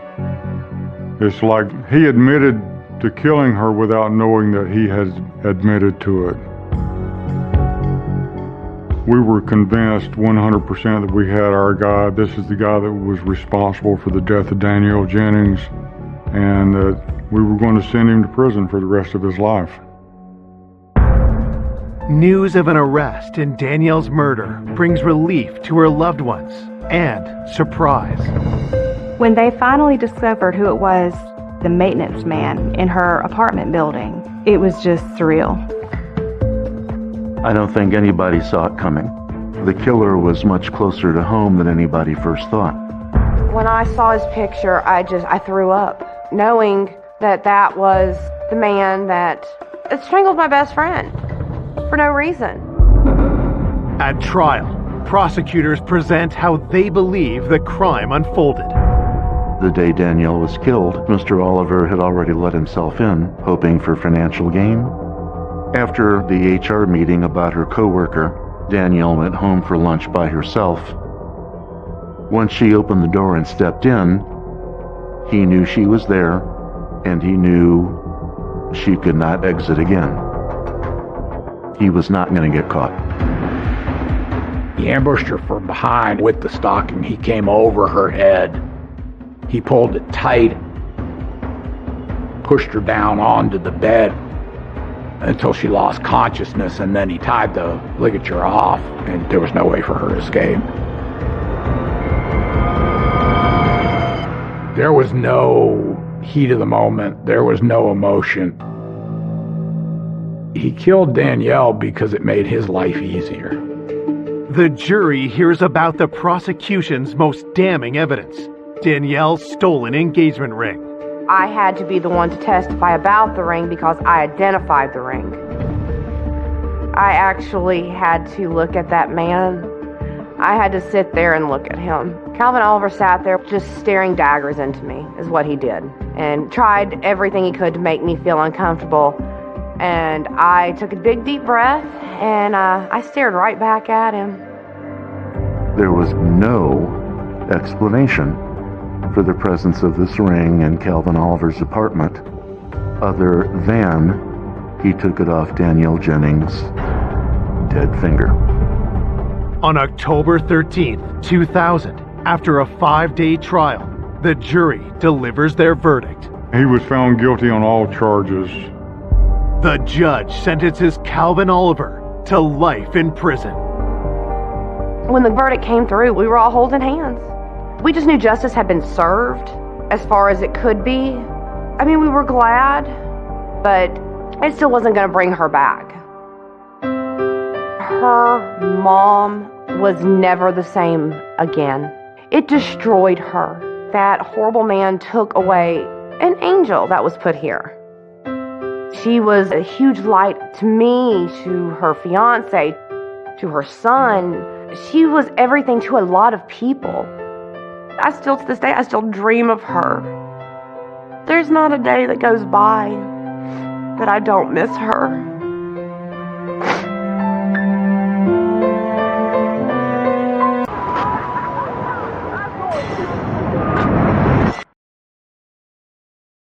A dedicated family man. He was the best grandpa I could ever ask for my kids. He loved his family. He was always there for everyone.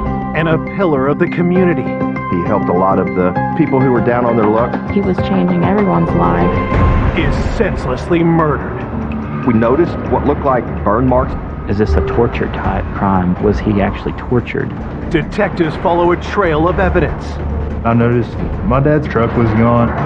We knew that this truck was a key to solving this homicide. That reveals devastating betrayals. Artie would employ people from drug rehab centers. You look at him and you're thinking that if anybody could do it, this guy could do it. Then a surprise lead reveals a killer no one imagined. I've told you guys everything I know. No, you haven't. We're pretty excited. We're just about to go nuts. It was a moment, I'll say that. I never thought he would do something like that. He's not the guy I would have picked to have committed this crime. I was in complete shock.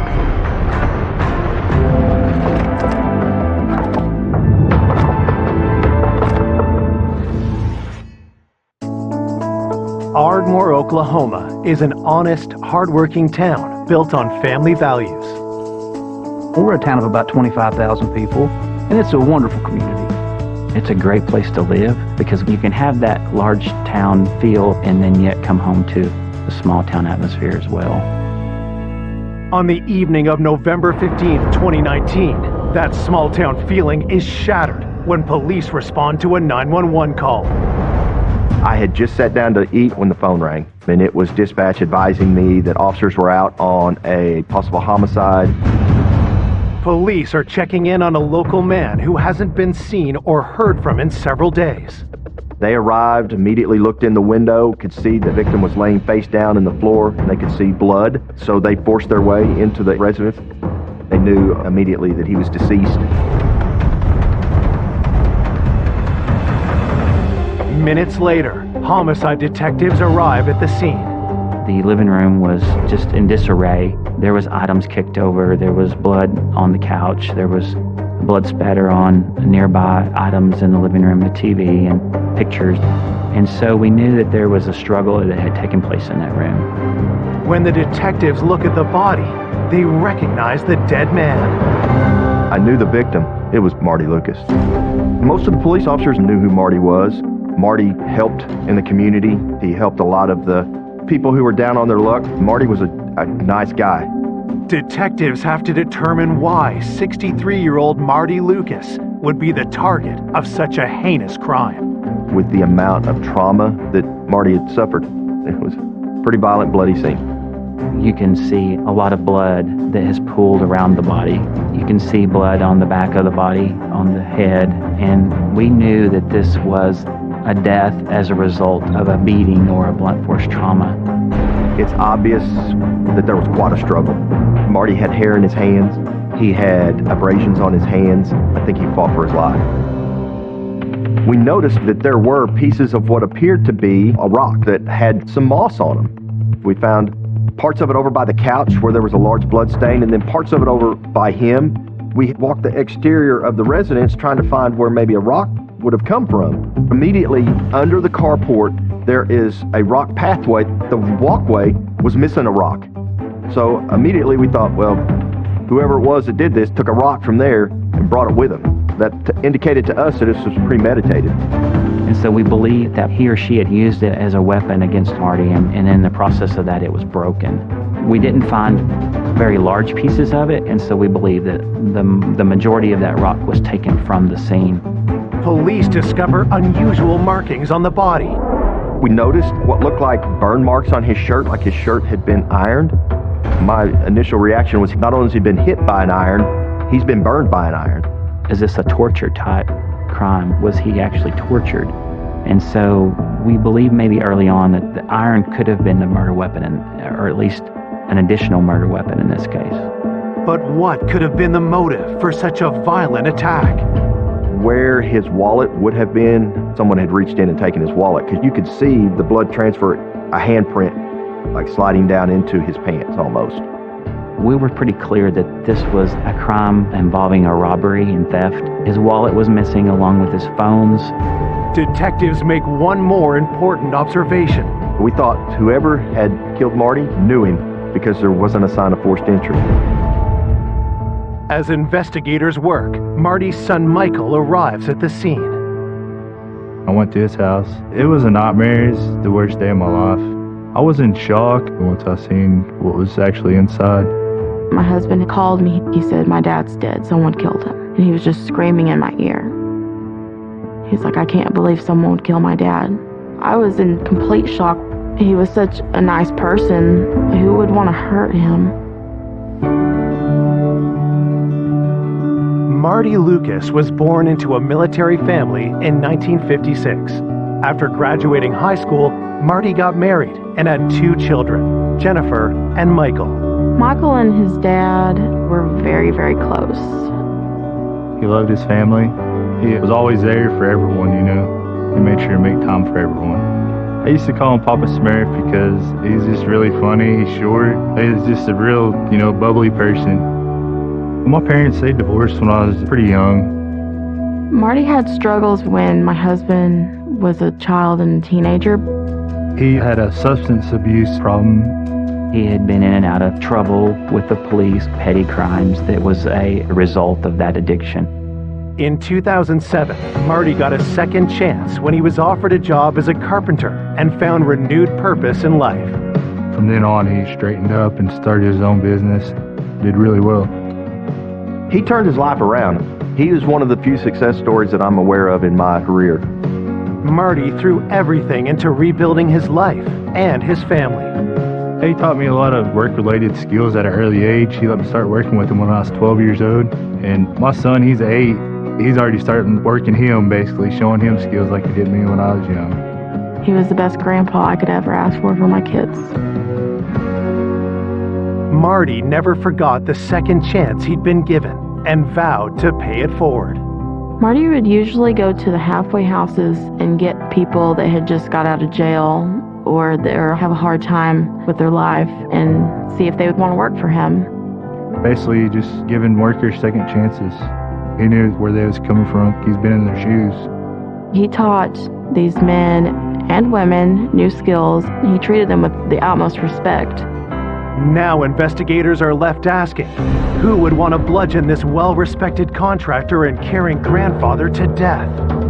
He really had no enemies, and just to see that the way that he died was so brutal, it was very difficult to know that someone would be capable of doing something like that. As detectives finish up at the crime scene, they turn to Marty's son, who gives them a crucial lead. When I showed up, I noticed that my dad's truck was gone. That really threw me off because he wouldn't even let me drive his truck. He wouldn't loan the truck out to no one. It was a Chevy pickup that originally had belonged to Marty's father. That truck was everything to him. Detectives put out a bolo, or be on the lookout for the missing truck. We needed to find the truck and maybe hope that either the suspect was still driving it or that they left behind evidence that we could identify him. We knew that this truck was a key to solving this homicide. Investigators ask Marty's loved ones who they think would have seen him last. We found out that Marty had been missing 2 or 3 days prior to the Friday the 15th that we found his body. And one of the things we were told by family and friends is that Marty goes to this Valero gas station every morning to get coffee. The Valero had video that pointed down the street that the crime occurred on.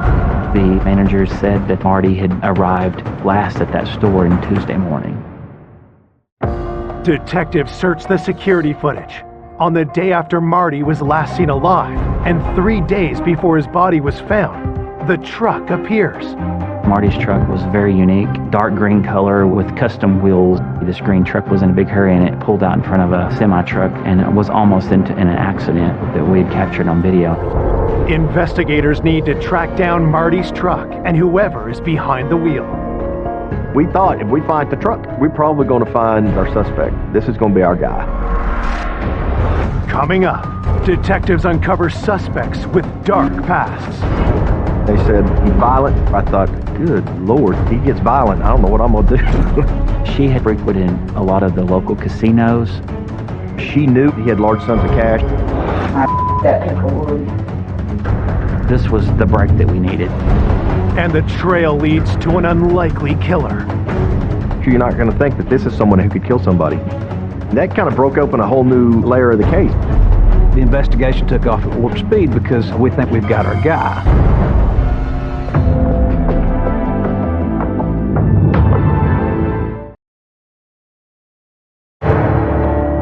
Police investigating the murder of 63-year-old contractor Marty Lucas have obtained gas station surveillance video of someone driving his truck the day after he was last seen.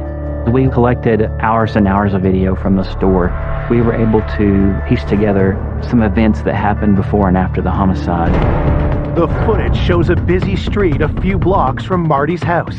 When detectives scour the rest of the security tapes, something grabs their attention. On Wednesday morning, just after daylight, you can see a gentleman walking from the direction of Motel 6, and that person was walking towards Marty's home. Is this unidentified man involved in Marty's murder? You can see the suspect. Then an hour later, you can see on the video that there's one guy in the truck, that there's a single person in the truck. And so we thought he might be the same person that was in that video. Marty did not allow just anyone to drive this truck. In fact, he did not allow anyone to drive this truck. We had to follow the stolen truck. That was really going to be our key to solving this case. While officers continue their search for the truck, detectives return to speak to Marty's family and friends.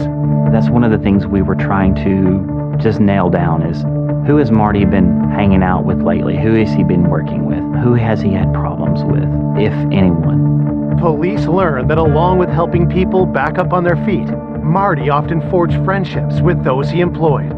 Marty would become close with some of the men that he worked with or that he would hire and try to get to know them. There's probably about 6 or 7 of them I actually got pretty close to. He built up friendships with them. Amanda and Jason, Marty's neighbors, were very close to him. Amanda used to work for Marty because she paints very well. He didn't look down on me for, I was trying to get my life back on track. And he told me he did it, so you can do it. Marty would bring a lot of these folks to family dinners or get-togethers. He tried to bring them into his family. But now, police want to know, had Marty's generosity and business exposed him to danger? He paid all of his people in cash. And that's just the way it is in the day laborers with those guys. They need money that day, so they're going to work. And everything's cash. To know that he could pay them daily with cash and help them out may have led to his demise. Police also discover not all Marty's employees felt like part of the family. It wasn't an easy road for Marty because sometimes he would have to tell them that they couldn't work for him anymore because they would steal from him. Anytime you're working with people who have drug and alcohol problems, it's not uncommon for them to steal from their employers. And Marty had faced some of that. He wasn't afraid to stand up to these people. He would tell them, if you mess up, you're gone. So our list of suspects was a mile long. We were given several names, but yeah, it was so difficult for investigators because it was going to be hard to track them down. Where they were staying, they usually don't keep jobs very long. As detectives begin tracking down Marty's current and former employees, they ask his neighbor if anyone had a grudge against him. Well, I initially went to interview Amanda, and she said, over the last month or so, there's been some rough-looking characters over there. 1 month before his death, he had been hanging out with these new people, and they were helping him work on his truck and then had to redo the job. She thought maybe there had been some anger issues between the victim and those guys. The day they were there working, Marty seemed to be pacing back and forth like they were taking too long. And he didn't want to, leave them at his house. They were making too big of a mess. He was upset about that. Amanda didn't know the men, but had overheard Marty talk to the man in charge. One was a guy named Junior, and so this was someone that we wanted to speak with. There's just one problem. We did not know who Junior was. We knew this to be probably a nickname, and that's all we really knew. While detectives plan to search for Junior, Amanda also provides them with the name of another one of Marty's former employees. Marty met Chris Dyer at a Valero, the local convenience store that he went to nearly every morning to get a cup of coffee. Chris had recently been fired from that store, had a falling out with the owner, and Marty had employed him. I know Chris Dyer had worked for Marty, had been fired from there for drug use. He'd had a criminal past. He'd been arrested and had an addiction problem with drugs and alcohol. Officers speak with the owner of the Valero station where Chris once worked. The owner-manager of the Valero store reaffirmed that Chris was just not a very good guy, that he had had trouble employing him, and so he felt like that he needed to let Chris go because there was always drama, that Chris was basically just at rock bottom and desperate for money. Chris Dyer knew that Marty carried several $100s. When he paid him for a job, he would pay him at the end of the day, and he would pay him with cash. Was Chris Dyer desperate enough to bludgeon Marty Lucas to death? We were thinking that maybe it was a robbery gone bad, knowing that Marty had this money in his home because he was down on his luck and needed money for drugs. And so there was a lot of questions concerning Chris Dyer. One of our main priorities early on in the investigation is to find this subject named Junior, along with Chris Dyer. And so we wanted to talk to these people. So we need to locate Junior, and we needed to talk to Kristen as quickly as possible.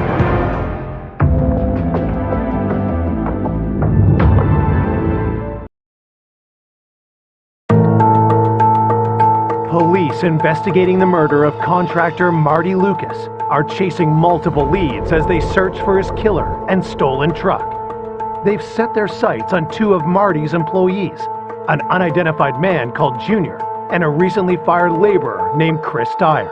A lot of these folks who are going through tough times, there is nothing permanent in their lives. There is nothing fixed in their lives. There is no stability.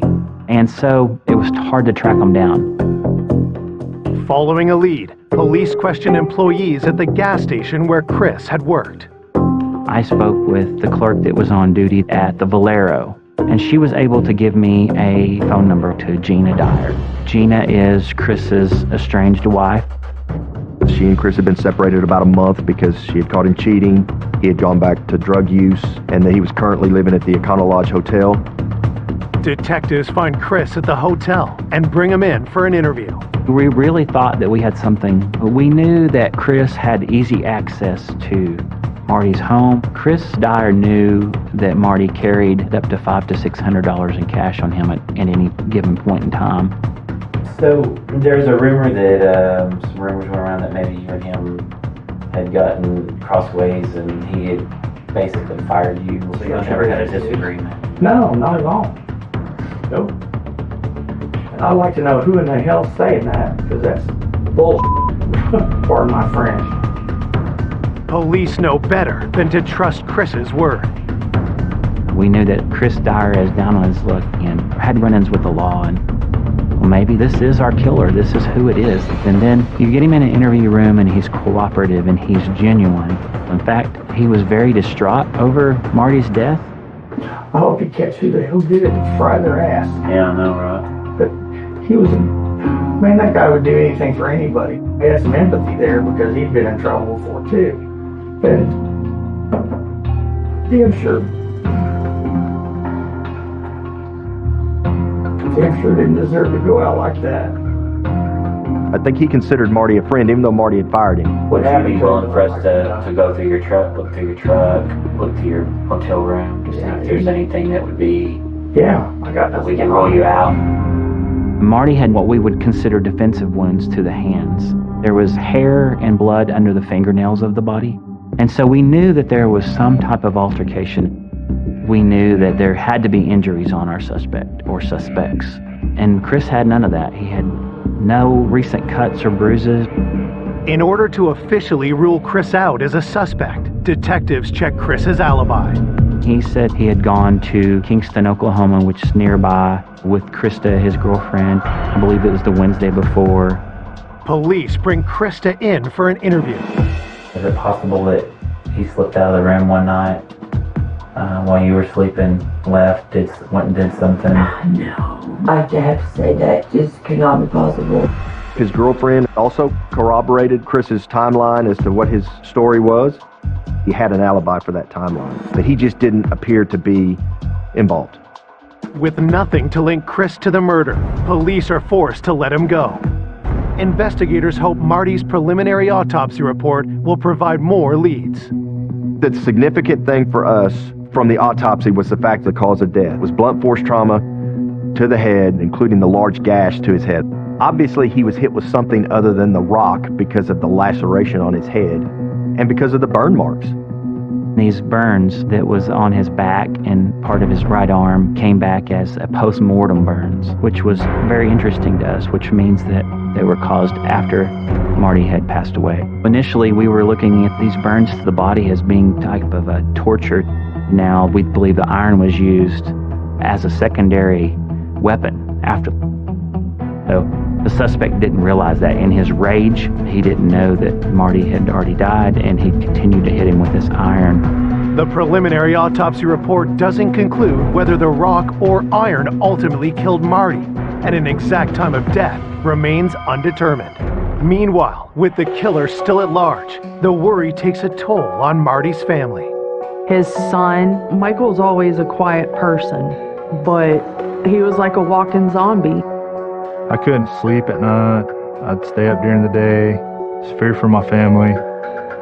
Just because, I had no clue who would do this to my dad. Michael was really panicked. Marty had so many different men working with him. I was very fearful of my life. As police continue their search for other suspects, including the former employee Junior who worked on Marty's truck, a lead comes in about someone close to Marty who might have had a motive.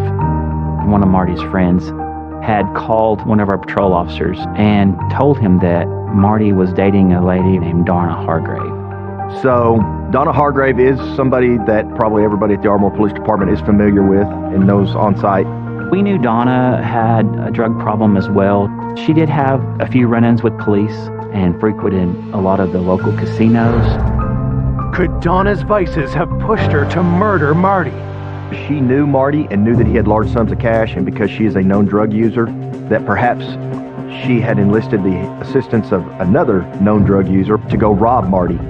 That was a scenario, obviously had some possibility to it. That's why we needed to talk to Donna as quickly as possible. Officers bring Donna down to the police department for an interview. Upon bringing her into the interview room, she was handcuffed, and I knew she had not come up there willingly. What's this about? Yes, if I'm not under arrest, then why do y'all have a reason to search me? She was really uncooperative. She did not want to speak to us. Okay, what is this about? Please get this over with and tell me what it's about. Okay, so... Somebody who I've been hanging with. Yeah. Okay, who? Marty Lucas. That people. And that's straight up. She definitely has a problem with Marty that was very suspicious, and it really struck a nerve in us because we wanted to know what this problem is.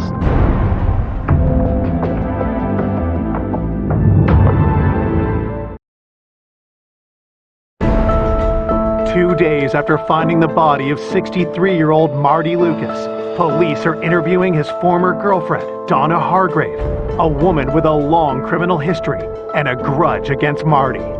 She had been arrested many times here in Ardmore. She had been known to be at least uncooperative with police, if not somewhat violent and unruly. She didn't really care too much for Marty. We thought maybe she had something to do with his death. It pissed me off because he was just being a dickhead. So when you said F him, what were you mad at him about? He just promised things and don't ever fall through. Like I talked to Marty about moving my trailer over to him. Over to his house or something. He said no.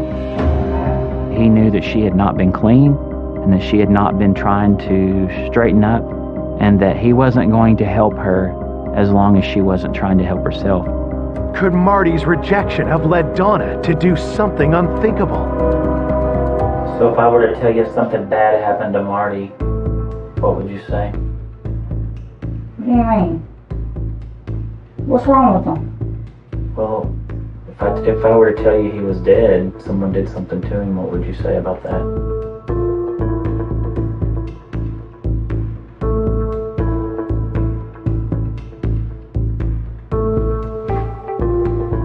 Are you serious?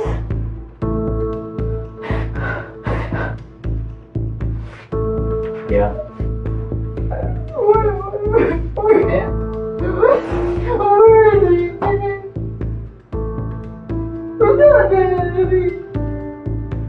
Yeah, that's why you're here.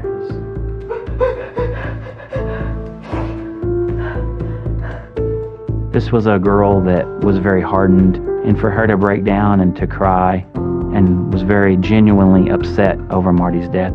She did say that they had recently broken up and that she hadn't seen him anytime in the last 4, 5, 7 days. Can you kind of start like maybe Wednesday morning and tell me where you were, what you did, where you went? At my mom's and I slept all day. Okay. And we were able to pretty quickly corroborate where she had been.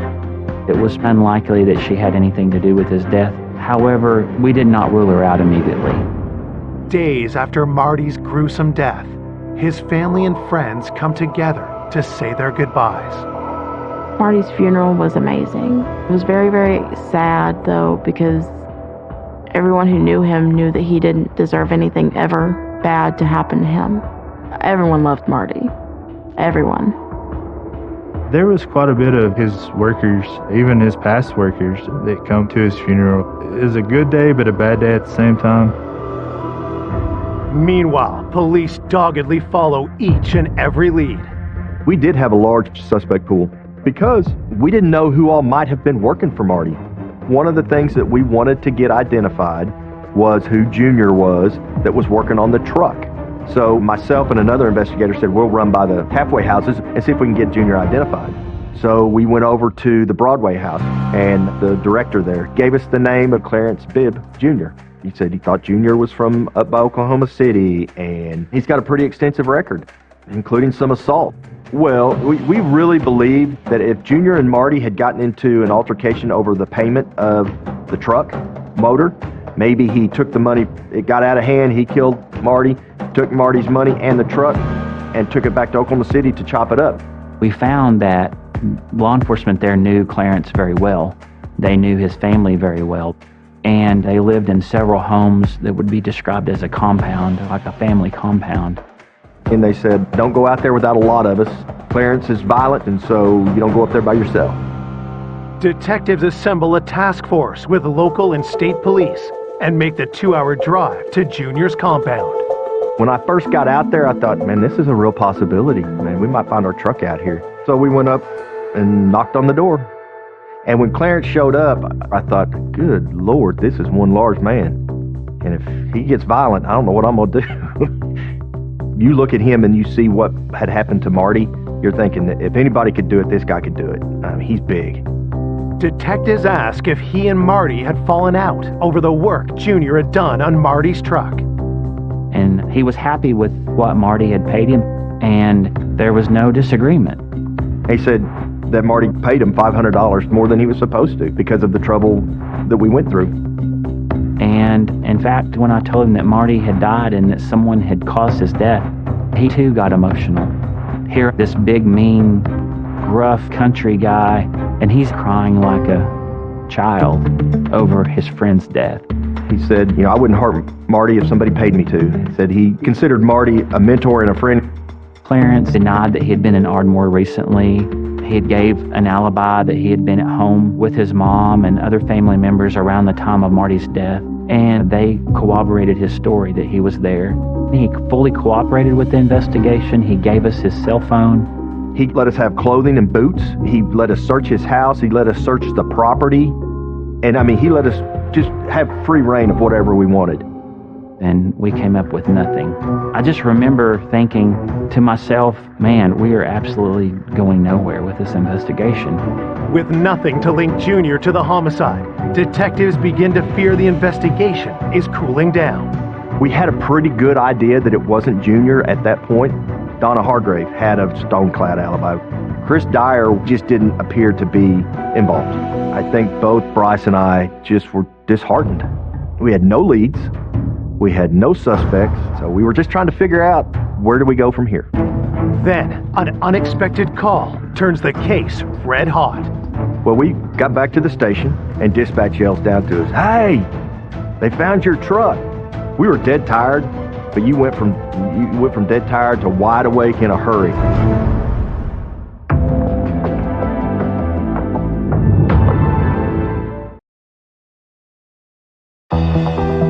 4 days into the investigation of Marty Lucas's murder, detectives get the break they were looking for: Marty's missing truck. And I remember the dispatcher telling me they found the truck. And I said, where is it? And they said in Springdale, Arkansas. And so this was the break that we needed. We're pretty excited. We're just about to go nuts. We're like, okay, get a hold of Springdale police, get them on the phone, let's find out what we got going on. It was a moment, I'll say that. Investigators asked Springdale police how Marty's truck had ended up over 300 miles away. A citizen had called and told them that his friend had been in possession of the truck.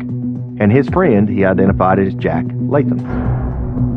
But who is Jack Latham? Detectives immediately ask Marty's family if they know the name. They learned Jack was one of Marty's most trusted laborers who hadn't been seen or heard from in months. Jack Latham, he worked for my dad for a long time. He was a really hard worker. Marty was extremely good to Jack. He gave him extra money here and there whenever he'd need it. Marty would bring him by my house sometimes, and they would occasionally ride around together. He seemed very quiet. It was not unusual for people to come and go in Marty's business. Jack Latham worked for him on and off a couple of years prior to this. When detectives dig into Jack's background, they learn he has a daughter and ex-wife in Ardmore and a checkered past. He had an extensive criminal history for drugs and theft, but he's not the guy I would have picked to have committed this crime. Jack Latham did minor misdemeanor type crimes, drug possession type crimes.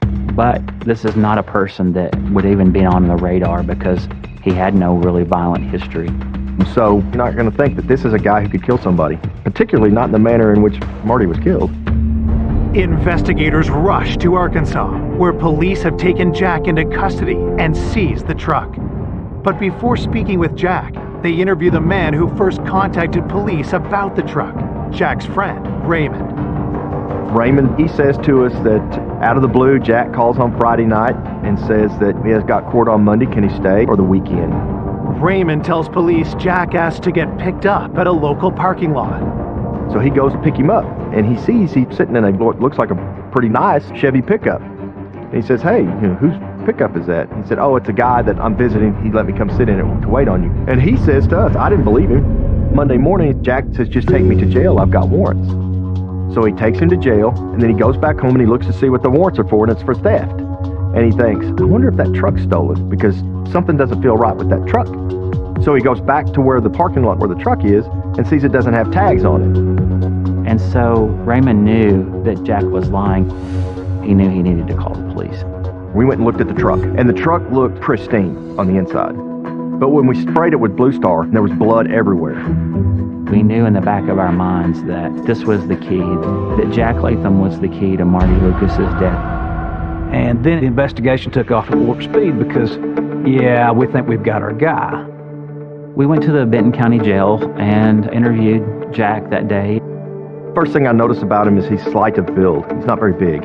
He seems to be very reserved and meek. He doesn't seem to be what I would picture to be a killer. Then police noticed something else about Jack's appearance. He looked pretty bad. He had some injuries to his face. He had this greenish brown black eye or injury to his eye. He had a minor abrasion to his lip. Could Jack have suffered his injuries while attacking his former boss, Marty? Police start by asking Jack when he was in Ardmore last. Okay. I guess at some point in time you've been in Ardmore, been around Ardmore, or lived in Ardmore or something? Yeah, a long time ago, about 6 years ago. Jack tells detectives he's recently been living 200 miles away in Enid, Oklahoma. Who were you staying with? My brother and them. Then, investigators cut to the chase. We've been working on an investigation for the last almost a week now. Your name's come up, and before I can really get into a lot of questions with you and details and explain to you, why we're here and all that, I got to read you your Miranda rights. After we Mirandized him, he said he didn't want to talk to us anymore. Do you wish to make a statement, or will you answer any questions that we have for you today? No. No? Okay. With Jack refusing to talk, police need to find a way to place him near Marty's house at the time of the murder. So, in his initial interview, he tells us that he hasn't been to Ardmore, that he came down here from his brother's house in Enid. I called Enid PD, and they went out, they talked with the brother, they talked with the brother's wife. They said, yes, he has been here at our house. But then, detectives get a stunning piece of information Jack hadn't shared. His brother's wife said I'd put him on the bus to go see his wife and daughter in Ardmore on the Monday morning before Marty had been killed. So we knew he had gotten to Ardmore. The next day we got a hold of the bus and found out that yes, indeed, he had been at Ardmore. With Jack still in custody, police drive back to Ardmore. The detectives got a search warrant and looked through Jack's phone, and that led them to his ex-wife and daughter. Did you see your dad in the truck last week? Yeah. Okay. Do you understand what kind of trouble your dad's possibly in? He's been detained as a suspect in a homicide. So you for sure haven't seen your dad since he's been in Ardmore? Investigators talk to Jack's ex-wife, Teresa, next. Has he came to visit you lately? No? But I haven't seen from him or heard from him. So would it surprise you to know that Jack is involved in a homicide here in Ardmore? Yeah, because it doesn't seem like him. Both of them said they haven't seen Jack. He hadn't been in Ardmore. They don't know what we're talking about. And we knew this was not true because on Jack's phone we knew that he had called Teresa and Shelby. And during that interview with Teresa, I laid it out for her. I just flat out told her I knew she was lying. I I'm not saying anything. I've told you guys everything I know. No, you haven't. Yes, sir, I have. No, you haven't. And we can prove it. It's a matter of time before we put you in that truck. We put you in that truck, it starts getting serious in a real quick hurry. Police start to question if Jack's ex-wife and daughter are involved in Marty's murder. At that point, she decided that she didn't want to talk to us anymore, and she and Shelby left. And I just told her, we're not going to stop. We're going to solve this crime with or without you. The only question is, what's your role going to be? Less than 24 hours later, police get a call. The next day, early morning, Teresa called, said, I want to come back and talk. So from that, I mean, that kind of broke open a whole new layer of the case.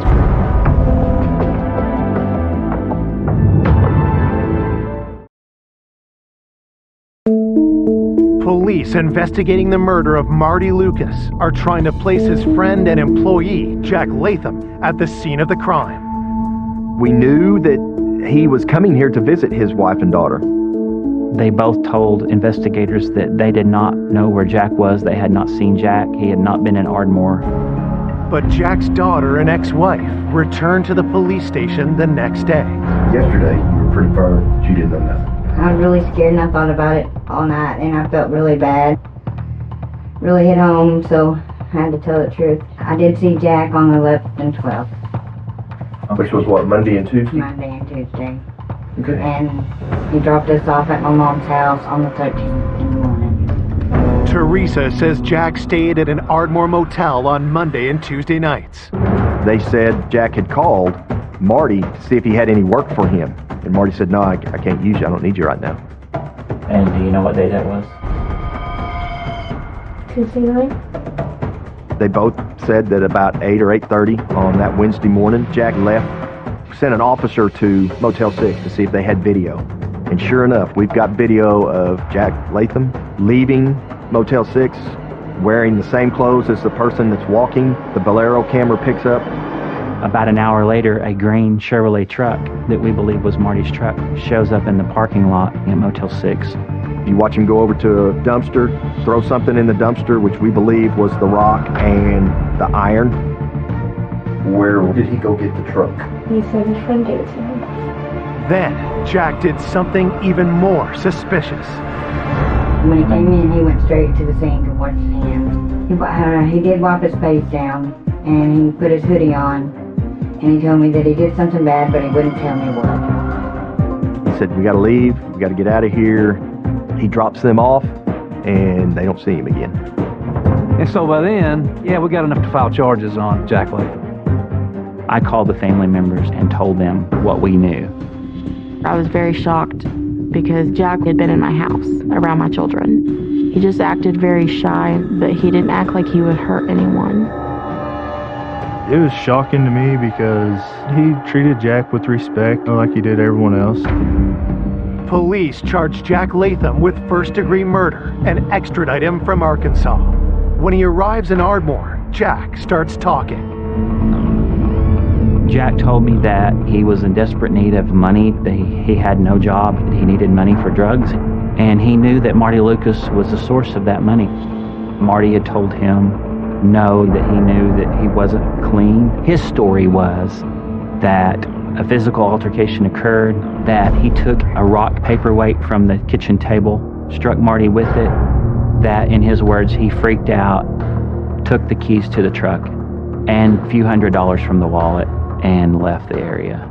Jack denies attacking Marty with a stone from outside or the iron. There were some aspects where he seemed to truly be confused about what had happened because he was strung out on drugs, including, was there an iron used? So what had really happened? Police have their own theory as to how the murder played out. We believe that this was premeditated.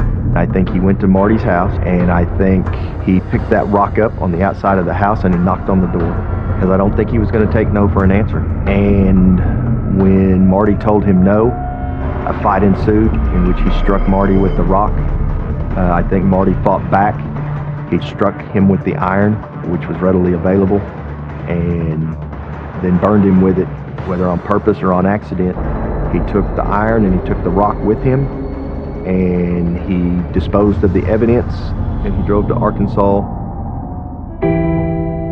It was absolutely senseless over a few $100s. Despite the evidence, prosecutors worry defense lawyers will try to argue Jack was desperate and never planned to kill Marty. I thought that this case met the elements from a legal standpoint of first-degree murder, but then you have to be mindful of the fact that a jury would think also Jack's explanation is somewhat believable. He's a hopeless junkie. He's desperate for money. With the family's consent, prosecutors charged Jack with second-degree murder. We didn't want to risk going to trial and then letting him free.